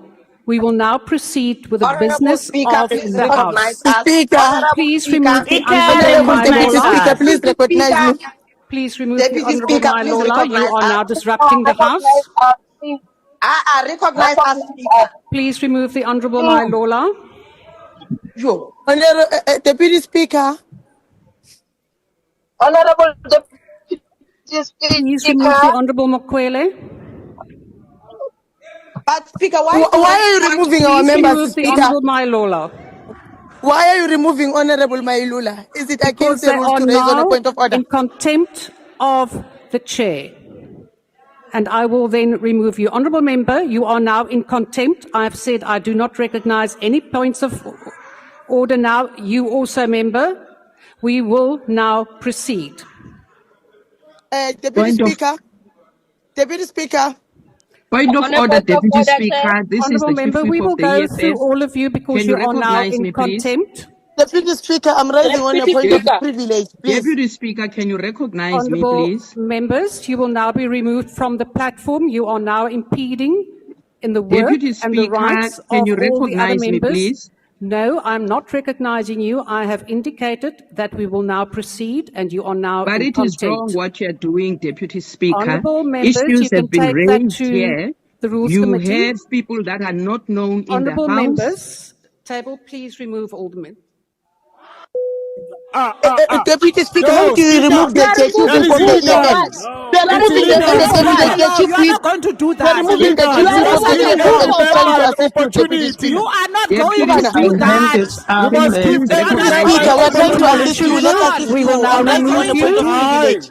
Honourable Noluchungu, we will now remove you You are from the not a platform. dictator. You're removing no, me you for what, can't Deputy remove This is me. Speaker? not I'm your raising house. on Hey, a point Speaker. of privilege. This is not your house. I'm raising on a point of privilege, Deputy Speaker. It's not You a are point of not a order. I dictator. need a point of privilege, please. We are not going to allow you to turn this house into a dictatorship. Honourable Deputy Leklapi, Speaker. you We will are not now be going to allow removed you from the to turn this platform. house into a Deputy dictatorship. Speaker. No. It's very wrong what you're doing, Speaker. Honourable Mente, I am not It's now wrong taking what you're any points doing, of order. Speaker. Deputy Please Speaker. remove those We are members from calling the order on platform. you. You are removing me Order for on what? We're you, raising Speaker. on a point of Order on privilege. you. Please, not me. It's very You wrong can't what you're remove doing. also the whip of the EFF. That's why You've just EFF removed is losing Honourable Targeting support. you will members now of be the removed from EFF. EFF is and you are losing trying support to because of your shut up, chaotic you. behavior. Shut up, nonsense. You shut up. We're not Dagmo. You think we're Honourable in a members. car? And why are you Go losing here. support when ANC? Deputy Speaker. Honourable members of Let the them all go EFF. out. This is how they behave. Honourable You are And abusing criminal your power, chairperson of Speaker. Honourable education. Letsie, You are abusing your power, Honourable Speaker. We are Montwedi, calling order on you. You are abusing your powers. Honourable You are member, targeting members of Honourable the member, EFF. You are targeting members of the EFF here. It's very wrong what you're doing, Speaker. We are not going to allow you. We are not going to allow you to do that. It's not a Shut up, you. dictatorship here. It's not a dictatorship. That's why the you EFF said is you want to losing tell us support. who are they protecting. Shut up, you. EFF is losing support because of Honourable your behavior. members, we will now proceed. Speaker, you said you're going to get back to Honourable us. Niaus, I have said that I will not take any further points of order. Deputy Speaker, what rules are you obeying? 69. You can't tell us Honourable not to. You are not going to make up your own rules here. Those You can't protectors tell us I'm must not not to going make to go. allow you to points make of your own order. rules here. Honourable Leklapi, you We will are now not be going to allow removed. you to make up your own rules. Those protectors must go. Honourable member, We are not in a military state here. This is not a military. Honourable member. Indeed, it is not. So please stop behaving as if it is like that. Honourable member, please leave the chamber. No more. You are abusing your Deputy powers. Speaker, I've been raising my hand for the past 10 minutes.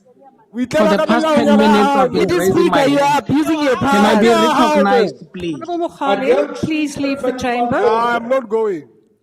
Sergeant at Arms, please assist the Honourable Mokhale to leave the chamber. Speaker. Punt van orde, adjunct Speaker. Please.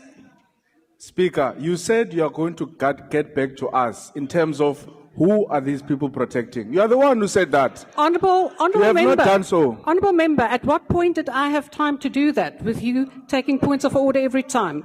Please find out. We want to know Honourable who are they member. protecting. But would you then allow me the time to do that? Well, thank you very much. How Why long? would you After how long? protect a toothless dog? Why would you do that?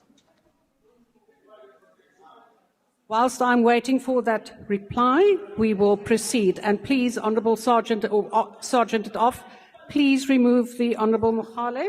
Thank you. We will now go to Honourable Chairman. No, I'm not taking any further points of order. You are now in contempt. Deputy Speaker, can I speak? Honourable Motwedi, you were supposed to be removed from the platform. For what now? Because I said no further points of order. Honourable Pambu, I have ruled no further points of order. This is Honourable Tambo. House Tambu, Chairperson. yes, sorry, my Yes. apologies. Pambu was on the platform. Yes, Honourable Yes, Member. thank you very much. I think we must register our displeasure, number one, on the presence of security personnel here, which you said you'll get back to us about, and you are not doing so. You are removing members one by one. That's the first point. They are not democratically elected to be here. And if the president feels unsafe with his own colleagues, why is he sitting on that podium? Why doesn't he address us virtually? Because we were elected with him in the 2024 elections. He's bringing protectors here to protect him from whom? It's grossly disorderly. It's not representative of a democracy that is peaceful, that has political tolerance. That reflects him fearing us as political parties. So why is he continuing to do that? Those protectors must leave the House. And the second thing, Speaker, your conduct today reminds us of Balegembete, reminds us of the one who's in court now, Nosviwe Mapisa Ngakula. And speakers who have conducted themselves the way you've conducted themselves have been remembered badly by history. You are protecting misconduct. You're protecting irregular things in this parliament by having securities here sitting with us. Ask them to leave, or ask the president, who's their principal, to ask them to leave. We are not feeling safe or comfortable having people here who are not elected here. Ask them to leave, and we can proceed peacefully with the proceedings of this House. Honourable Member, thank you. Honourable Members. Honourable Deputy Speaker. Honourable Deputy Members. Speaker, on a point of order. Honourable Member, I am on the floor. And you have now referred to the matter, Honourable Tambu, that at this point, that you now see the presiding officer as the same as other presiding officers. The fact of the matter is, Honourable Member, that this is about two-way respect. Whether you respect yourself, the House, the other members. You cannot not respect the House and expect of the presiding officer to ignore it. We have rules.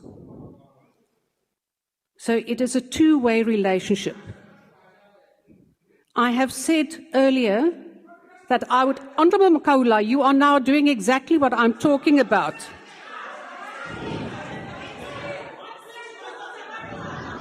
I can't hear what you say because you're shouting. Honourable members, I am on the floor. Sorry, I Chair. have said, Get respect. Uyasithuka lo usamagwala. Honourable member, Ngicela ukhulume naye. I will deal with that matter now. I have, Honourable Chair. Nathi sizoza-ke nabantu abazosigada la. Honourable Nkola, I have said right when the matter was raised by the Honourable Paulson that I will inquire who the two gentlemen are. I have received a reply that that is indeed part of the gallery, although not clearly demarcated.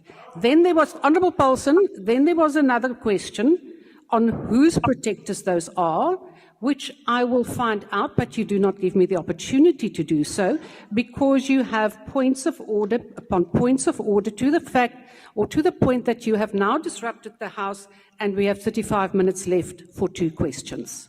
So my apologies to the rest of the members who have submitted and prepared their questions, but we will not go beyond 5 o'clock, which is stated in the rules. Honourable Member, what is your point? Deputy Speaker, the problem is that you keep going back on your undertaking not to entertain any further frivolous points of order. But why are you speaking? Why are you speaking? Are you not undermining the Speaker's ruling yourself? Honourable Member, Honourable Tambo, I did not recognise you, and please switch off your microphone. He's complaining about... Because been falsely accused not of not answering the question is not being given that opportunity. I ask that you stick to your Why ruling are you as allowing per Rule me? 69, Why as are you referenced by allowing? Honorable Zakude. Honourable member, I have ruled on that. Allowing him? Honourable members, I did not refer to those points of Honourable Makula. This is now enough. I did not refer to frivolous points of order. It was a matter that members were raising points of order based already on a ruling that I have made, which is against the rules. So that was my point, because it was going over and over on the same matter. Honourable Chirwa, I'm not going to recognise you now. I am on the floor. We will now proceed. Honourable Kaula. Honorable Deputy Speaker, I've been waiting for you to recognize me. Honourable member, I cannot see who you are. Ndicela unrecognize Deputy Speaker. Andingo Honorable Chirwa, ndicela unrecognize. Ndicela ubuza into yokubana kutheni ukhupha ii-members ze-EFF phayana kwi-virtual platform bonke nabangathethanga abaphakamise izandla zabo abafuna uthetha wena uba-recognize phayana. And kudala sikunike ixesha elininzi maybe iphelile i-hour apha sibuze uba ngobani abayana. For wena into yokokubana uthi akhange sikunike ixesha elaneleyo lokuba ukhangele into yokokubana ngobani abayana ayonyani leyo. So ke ngoku ndicela into yokokubana usixelele i-hour iphelile wena ukhangelana nabantu thina masihlale i-hour apha epalamente sihlale nabantu esingayaziyo uba ngobani kuba wena okokoko i-hour le uyabaza aba bantu ngobani na and uthi asizithathi serious. You are now making a speech. I have removed those members on the honourable member. Honourable member, you are now making a speech. Honourable member. Honourable Gilisha, I'm now cautioning you. Honourable Gilisha, I'm cautioning you, please leave the chamber. Honourable Gilisha, please leave the chamber. Honourable member, please leave the chamber. Honourable member. Deputy Speaker, I'm still Sergeant at waiting for you Arms, to recognize please me. remove the member, assist the member to leave the chamber. Deputy Honourable Speaker, I'm members, still you waiting for are you to recognize indeed me. now, my apologies on the platform, but your own members are now interrupting you. Honourable Gilisha.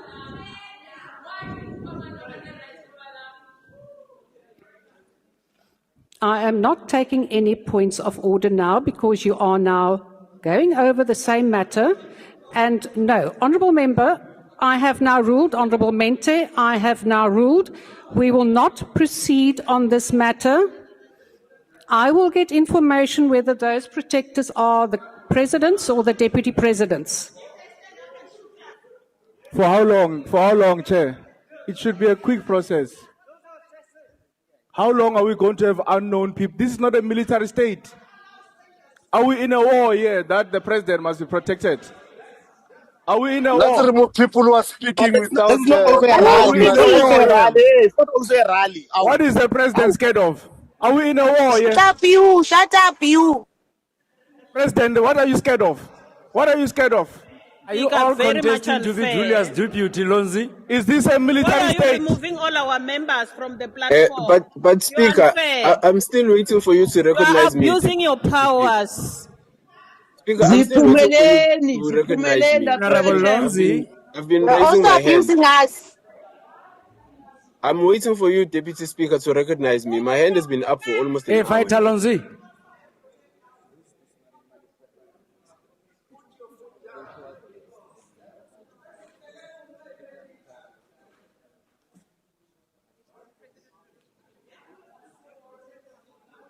Deputy Speaker, if you are unable to preside over this meeting, Honourable maybe you might members, vacate the chair and give it to someone Honourable else. members Because on we've the been raising our platform, hands here, you don't want to recognize you are us. now interrupting the proceedings, and I am therefore ruling that you will all now be removed from the platform. So Who is that on? proceedings Speaker, I'm can asking for you to recognize me. proceed. That's all I'm saying. My I'm asking for you reply to to the recognize me. question on the protectors. Honourable Mente, would you give me the opportunity to reply on the protectors? Thank you so much.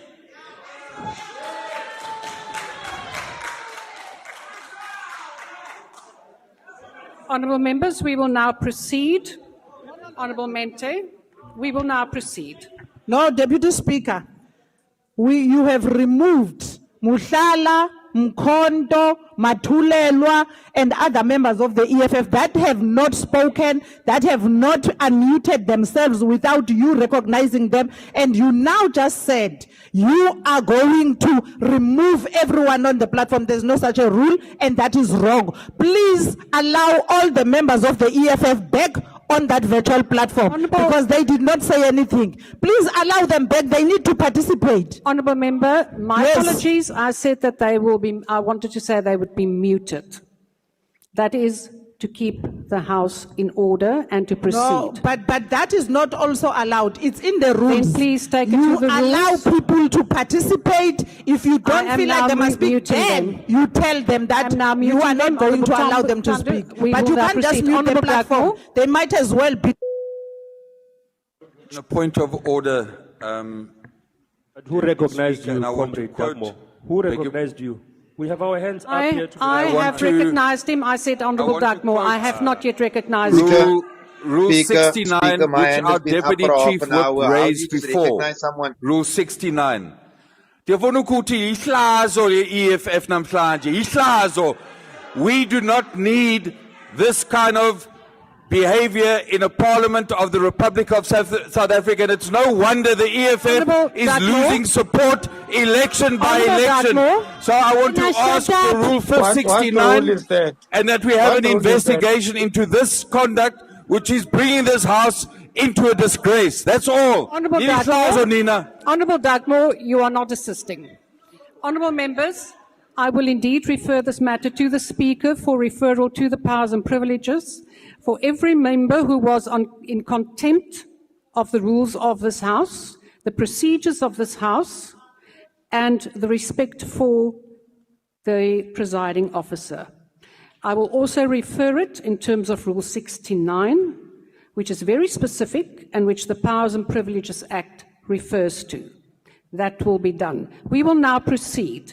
Honourable Tandu, Thank you. we are now proceeding Thank because you you. are now interfering with other members' right to ask questions. No, thank you, Deputy Chair. I think I'd like to first begin by expressing my appreciation for your ability to self-correct, because it means you have considered now that the presence of those strangers here was wrong.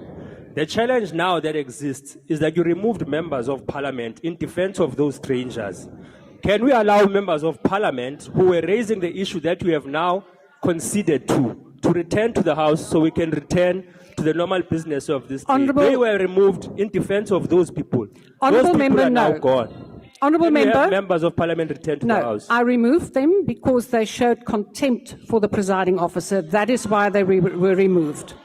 We will now proceed. Question 11 has been asked by the Honourable Modise Mpaya. Speaker. The question pertains to the President remarks during the official visit of the President of Ukraine to the Republic, wherein he expressed deep concerns about the continuing conflict in Ukraine that has led to the loss of civilian lives, damage to critical infrastructure, and the deteriorating humanitarian situation. And what practical diplomatic interventions will the Republic initiate within the multilateral fora to ensure the end of the conflict in Ukraine, and what engagements have been initiated with the Russian Federation to end the conflict? At last, Honourable President. Speaker, we want to proceed, Speaker. But you said you're going to get back to us on who are those people protecting. That's all we're looking for, and then we can proceed. My apologies, Mr. President. The one, as I said, was a protector of the President and one of the Deputy President. And now, may we proceed? Honourable President. Honourable President. No, Honourable Mente. Honourable Mente, you are now disrespecting the presiding officer. You are, and I'm now going to caution you because we are now proceeding with the business of this House. Honourable Member, I have just ruled on that I locked them out because of contempt for the chairperson or the presiding officer. Honourable Mente, we will now proceed. Honourable President. Point of order, Deputy Speaker. Honourable members, I have instructed that members Deputy on the Speaker, platform be muted. Deputy Speaker. Honourable members, I'm not entertaining any points of order. Honourable Mente, you are now in direct contempt of my ruling, and I will ask you to leave the House. No. Honourable You must Mente, bring back the members you locked out because they asked who are those gentlemen. Member Mente, I You have just now, took those gentlemen out, Well, Honourable Mente, confirming that we were please. correct. Yet our Honourable Mente, I've said I have removed them because of contempt for the presiding officer. It is in the rules. Honourable Mente, please leave the chamber. Sergeant at Arms, please assist Honourable Mente.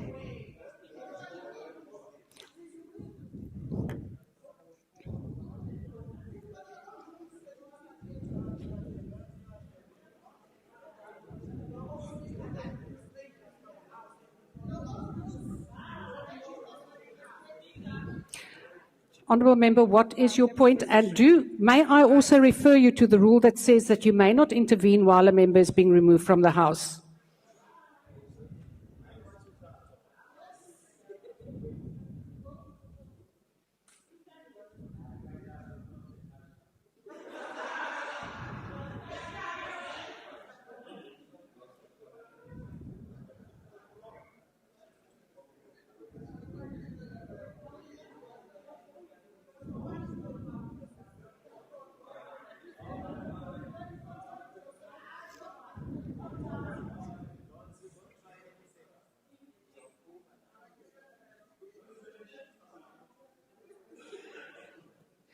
I also want to caution the members of the ANC, please no comments.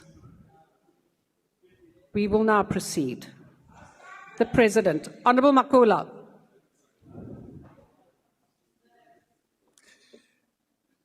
Honourable Deputy Speaker, South Africa remains steadfast in its commitment of resolving the Russia-Ukraine conflict. We continue to advocate for the inclusion of both parties in initiatives that are aimed at ending the hostilities. We have, as South Africa, consistently urged the parties to engage in negotiations in a spirit of cooperation and compromise. Our government has emphasized, accompanied by goodwill actions that would be seen as confidence-building measures to facilitate de-escalation. House Chair. Honourable President, my apologies. What is your point of order, member? The first problem, Chair, here is that I raised my hand and then you said to me, I cannot interrupt whilst a member is being removed from the House. I then said to you, no problem, I'm going to wait. And you said you're going to come back to me. And you did not come back to me. And you went back to the President. And that's what you've been doing with other members as well, even on the virtual platform, where you note members, you don't go back to them, and then you say they're in contempt of you, of the House. Or Honourable Lonzi, I did not recognize you just before you President. Did. In fact, I replied to you and you were quite satisfied with the reply that I gave you. Honourable Lonzi, we will now proceed. House Chair. Can you provide us with the list of these members that you are saying were in contempt? Because we have the strong view that your definition of contempt, based on this simple explanation I just gave you, is extremely flawed. And you are very impatient, Chair. I don't know why you are so impatient. Honourable Lonzi, that is now not a point of order. Can you please Honourable Lonzi, if you do know the rules and if you do know the powers and privileges procedure, you will know that a list of names will be attached. Attached to where? To the charge. So, Honourable Lonzi, that is not a point of order. It is dismissed and we will now proceed. Honourable Tando. Order, Chair. You say they're going to be attached to a list of charges. Which charges? Because you still have to refer the matter to the Powers and Privileges Committee. It will be in that letter to the Speaker. But they are the ones who formulate charges. You are predetermining the process. Which charges are their names going to be attached to? Honourable The charges must be developed by the Powers and Privileges Member, that is not a point of order when for you now. say attached to the charges, you... Honourable Member, you are now also absolutely disrespecting the presiding officer. There will be a list of names attached to the letter to the Speaker, which might lead to charges. Honourable Lakude. That's how you should have phrased it. Thank you very much, Honorable Deputy Speaker. I think we need to be protected as members of Parliament. There are members who pose questions to the President and they are waiting for him to respond. I want you, Honorable Speaker, to invoke Rule 69, which says, I'm reading the sub-rule now, members may not repeatedly undermining the authority of the presiding officer or repeatedly refusing to obey rulings of the presiding officer or repeatedly disrespecting and interrupting the presiding officer while the latter is addressing the House. With this sub-rule, Honorable Deputy Speaker, this is what we have been subjected to as members of Parliament by the two honorable members of the EFF. So we want to be protected.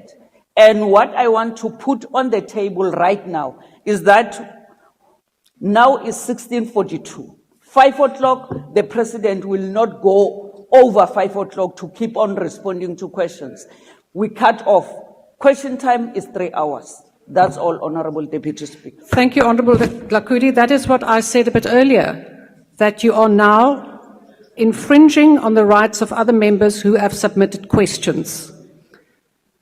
And you are quite correct, as I've also said, this matter will be referred in terms of Rule 69 to the Speaker for referral to the Powers and Privileges Committee. Honourable President, please proceed.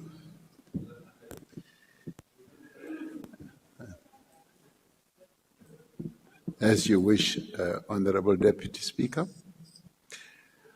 As I was saying, we continue to call for an unconditional ceasefire, which will help to facilitate the de-escalation of the conflict that is taking place and initiate a genuine process of dialogue and negotiation amongst the parties.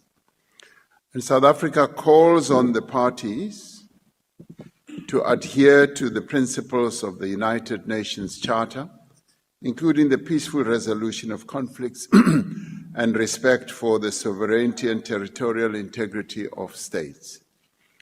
We are deeply concerned about the impact of the Russia-Ukraine conflict across many parts of the world. We support initiatives that ensure that food and energy security for African countries is secured or implemented or embarked upon, as well as the safeguard of global supply chains.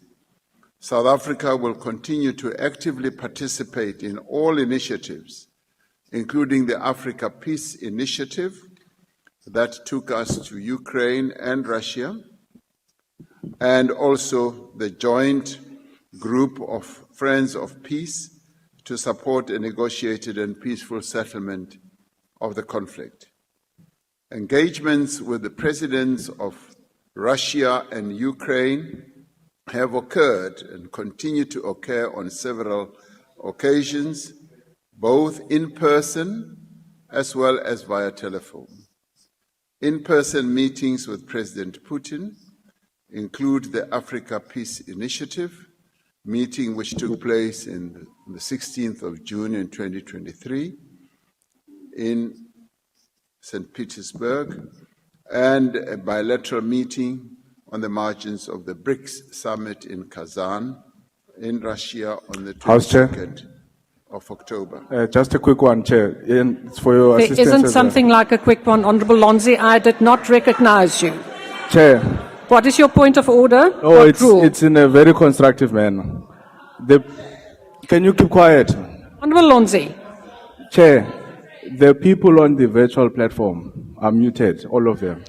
So can they be unmuted so that they can be able to participate in this session? I'm not disrupting. Honourable Lonzi, all of them are muted. Honourable Lonzi, including those who are not removed. Honourable Member, if they are on the platform, they can still raise their hands. They don't have to switch on their microphones. Honourable Beasley. Thanks, Deputy Speaker. The people deserve better than this Parliament, Speaker. There are so many people unemployed at the moment looking at this people and they're saying this is absolutely chaos. It's chaos. People deserve better. People deserve to hear from the President. He's got valid questions to ask. 500 people are losing their jobs every hour. It is unacceptable. Thank you, Honourable Beasley. The point is taken. Honourable Member, I'm not going to take any further points. Deputy Honourable Speaker, when he Skosana. refers to these people, who is he talking about? Honourable. He said these people. Who are these people he's talking about? Honourable Skosana, what is your point? Yeah, Honourable Speaker, my point is that you have made a ruling several times on this matter. Can you please allow the President to respond and don't entertain any hand that will be raised, either in the House or in the visual platform? Clear that members are raising frivolous points of order just to interrupt the President. Honourable Skosana, no, I know, and I've ruled on that. But there are members who show absolute contempt for the presiding officer, and that is why they will be referred to the powers, to the Speaker for referral to the Powers and Privileges Committee. Honourable Paulson, is that if that is not a real point of order, I will also ask you to leave the chamber. Speaker, with all due respect, Speaker, a point of clarity. The member said these people. I know what these people mean. I know how racists like to refer to black people as these people. So I want you to clarify what these people. Honourable Paulson, sit down for what? Honourable Paulson, you speak through the Speaker, and I will have to consult the Hansard, so you're not going to go into a discussion or argument with a specific member. It is a point of order that is raised to the presiding officer, and I will then deal with it. Honourable President, please proceed.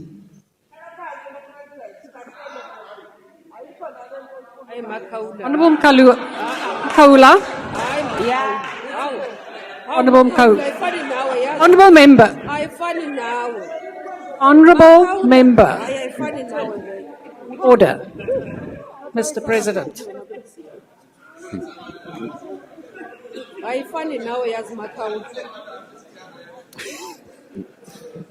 Thank you, Honorable Deputy Speaker. I was referring to the various engagements we've had with the leaders of the two countries through face-to-face meetings, telephone conversations, and engaging. Point of order, House Chair. Honourable Lonzi, I am now cautioning you. You are now raising frivolous points of order, and I'm going to ask you to leave the chamber because you are interrupting proceedings. No, Please no, leave Speaker. the chamber, Honourable Lonzi. You are now interrupting business of this House. Please leave the chamber. Chair, you don't know what I want to say. I am now It's on a ruling very because separate matter from this one. You are interrupting proceedings now. You are frivolous. Honourable Paulson, I will also rule that you leave the chamber. It's on a separate matter. Honourable Lonzi, I have now ruled. What are you ruling on? Because you don't know what I have to say. I have now ruled because I said no points of order. We allow the President to continue with his question. You can't rule that there will never be point of please leave the order. chamber. Which rule are you referring to, Chair? Because I'm saying I'm raising a separate point. Please assist the Honourable Lonzi. I'm not repeating this point. I'm raising a separate point. Sergeant at Arms, please remove. I'm raising the a separate honourable- point here, Chair. I have ruled no points of order while the President is now completing. You're very his impatient answer. today. I don't know why. Honourable Lonzi.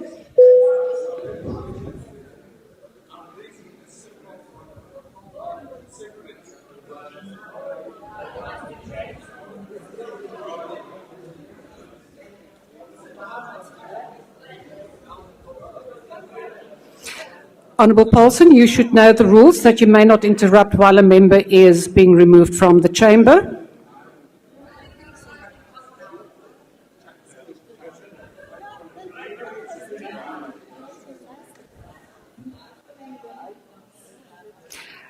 I am now ruling that there will be no points of order. We have exactly 10 minutes left.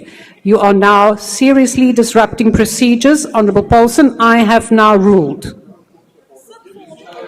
Honourable Paulson, I have now ruled. Honourable President, please proceed with the answer. Thank you, Deputy Speaker.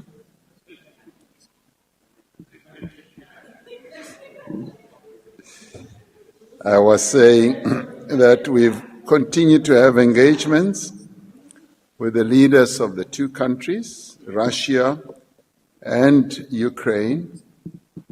And I must say that the engagements have been meaningful, and we've had deep conversations about the whole process of peacemaking. And we remain hopeful that the conflict will be settled and that there will be an unconditional ceasefire and that peace will return to that part of the world. Thank you, Honourable Deputy Speaker. Thank you. First supplementary question will be asked by the Honourable Modise Empire. Thank you, Deputy Speaker. Mr. President, I nearly missed an opportunity to ask you this supplementary question. Recognizing the Republic's long-standing commitment to non-alignment and peaceful conflict resolution, and given the complex geopolitical dynamics surrounding the Russia and Ukraine conflict, could you share with the House how South Africa is positioning its diplomatic efforts to not only encourage dialogue between the two parties, but also to strengthen global trust in multilateralism, and what specific contributions or outcomes our nation hopes to advance through these engagements? The Honourable President. Thank you, Honourable Deputy Speaker. South Africa continues to implement its diplomatic or foreign policy, which seeks to ensure that we lay more emphasis on multilateralism and to strengthen the multilateral system, where we seek to see various nations participating together and working together to advance peace around the world and to promote human rights. We have been very strong in insisting that... Deputy Speaker, ngenhlonipho, with your respect, please, my Deputy Speaker of Parliament. I first have to recognize you, Honourable Mkaula. Yes. And what is your point of order? Ngiyabonga. Bengisho ukuthi akethu uPresident ulale athi kuma kancane nje sasitshela ngezase Ukraine. Ngabe uthini ngalezi ingane zase Dalton ezu3 ezibulawe amabhunu egayisa ngemoto ethi Honourable Mkaula. Your point, Honourable Mkaula, I'm now cautioning you. I know you only have 5 minutes to wait before you go home, but I could make it a bit earlier. We will now proceed. Honourable President.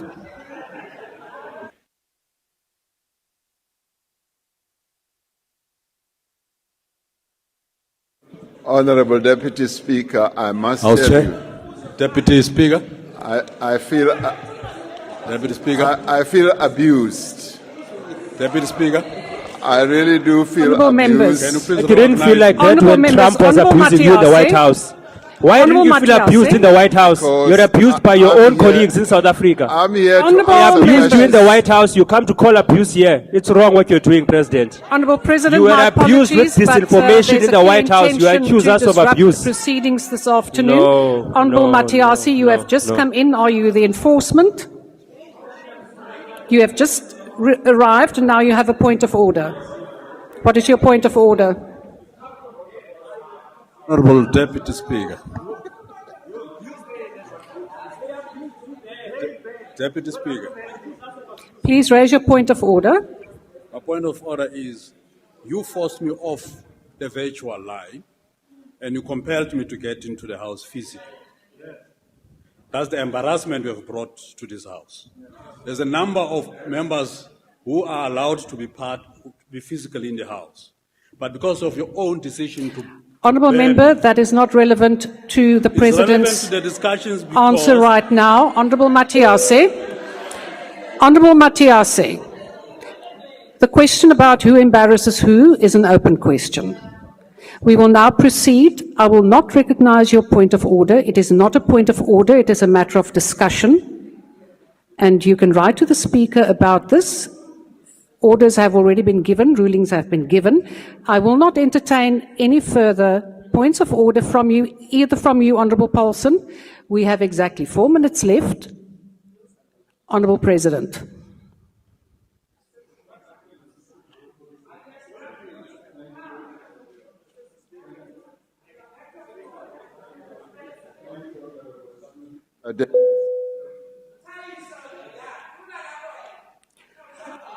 Honourable Makula, please leave the chamber. Honourable Makula, please leave the chamber. Sergeant at Arms, please assist the Honourable Makula to leave the chamber.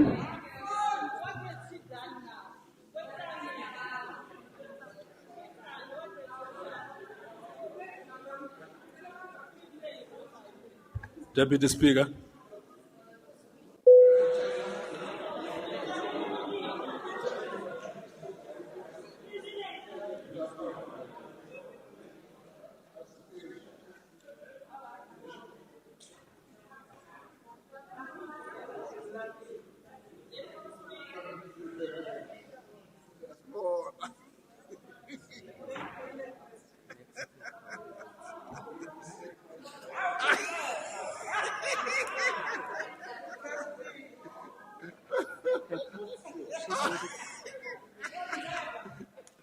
Honourable President, we have 3 minutes left, so it will at most then just be this answer of you, and then we will have to adjourn the House for the day, but I will refer this to the Speaker for further action. Honourable Makula, we will refer this for further action because these questions have asked and members have a right to hear the President replying to these questions. We can give the President another 1 hour. You have now, in terms of the Powers and Privileges Act, as well as the rules, prevented members from doing their work. That is a serious legal infringement, which we will address. Honourable President, if you would like to conclude, that would be most appreciated. Thank you. Honourable Makula, please leave the House. Honourable Makula, leave the House.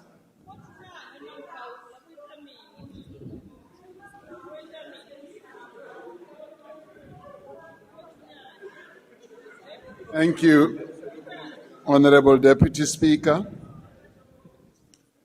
As I was saying, we continue to pursue our policy of strengthening the multilateral system and ensuring that through that multilateral system we are able to resolve conflicts around the world peacefully and through negotiation and peace-seeking processes, where we work together with various bodies of the United Nations and regional bodies around the world, on our continent and elsewhere. And it is to this end that we, as a number of African countries, pursued the process of installing peace. Honourable Makula, Sergeant at Arms, please assist Honourable Makula out. Honourable Makula, you are now in serious contempt. Honourable Makula. Honourable Makula, please leave the chamber. My apologies, Honourable President. Please proceed.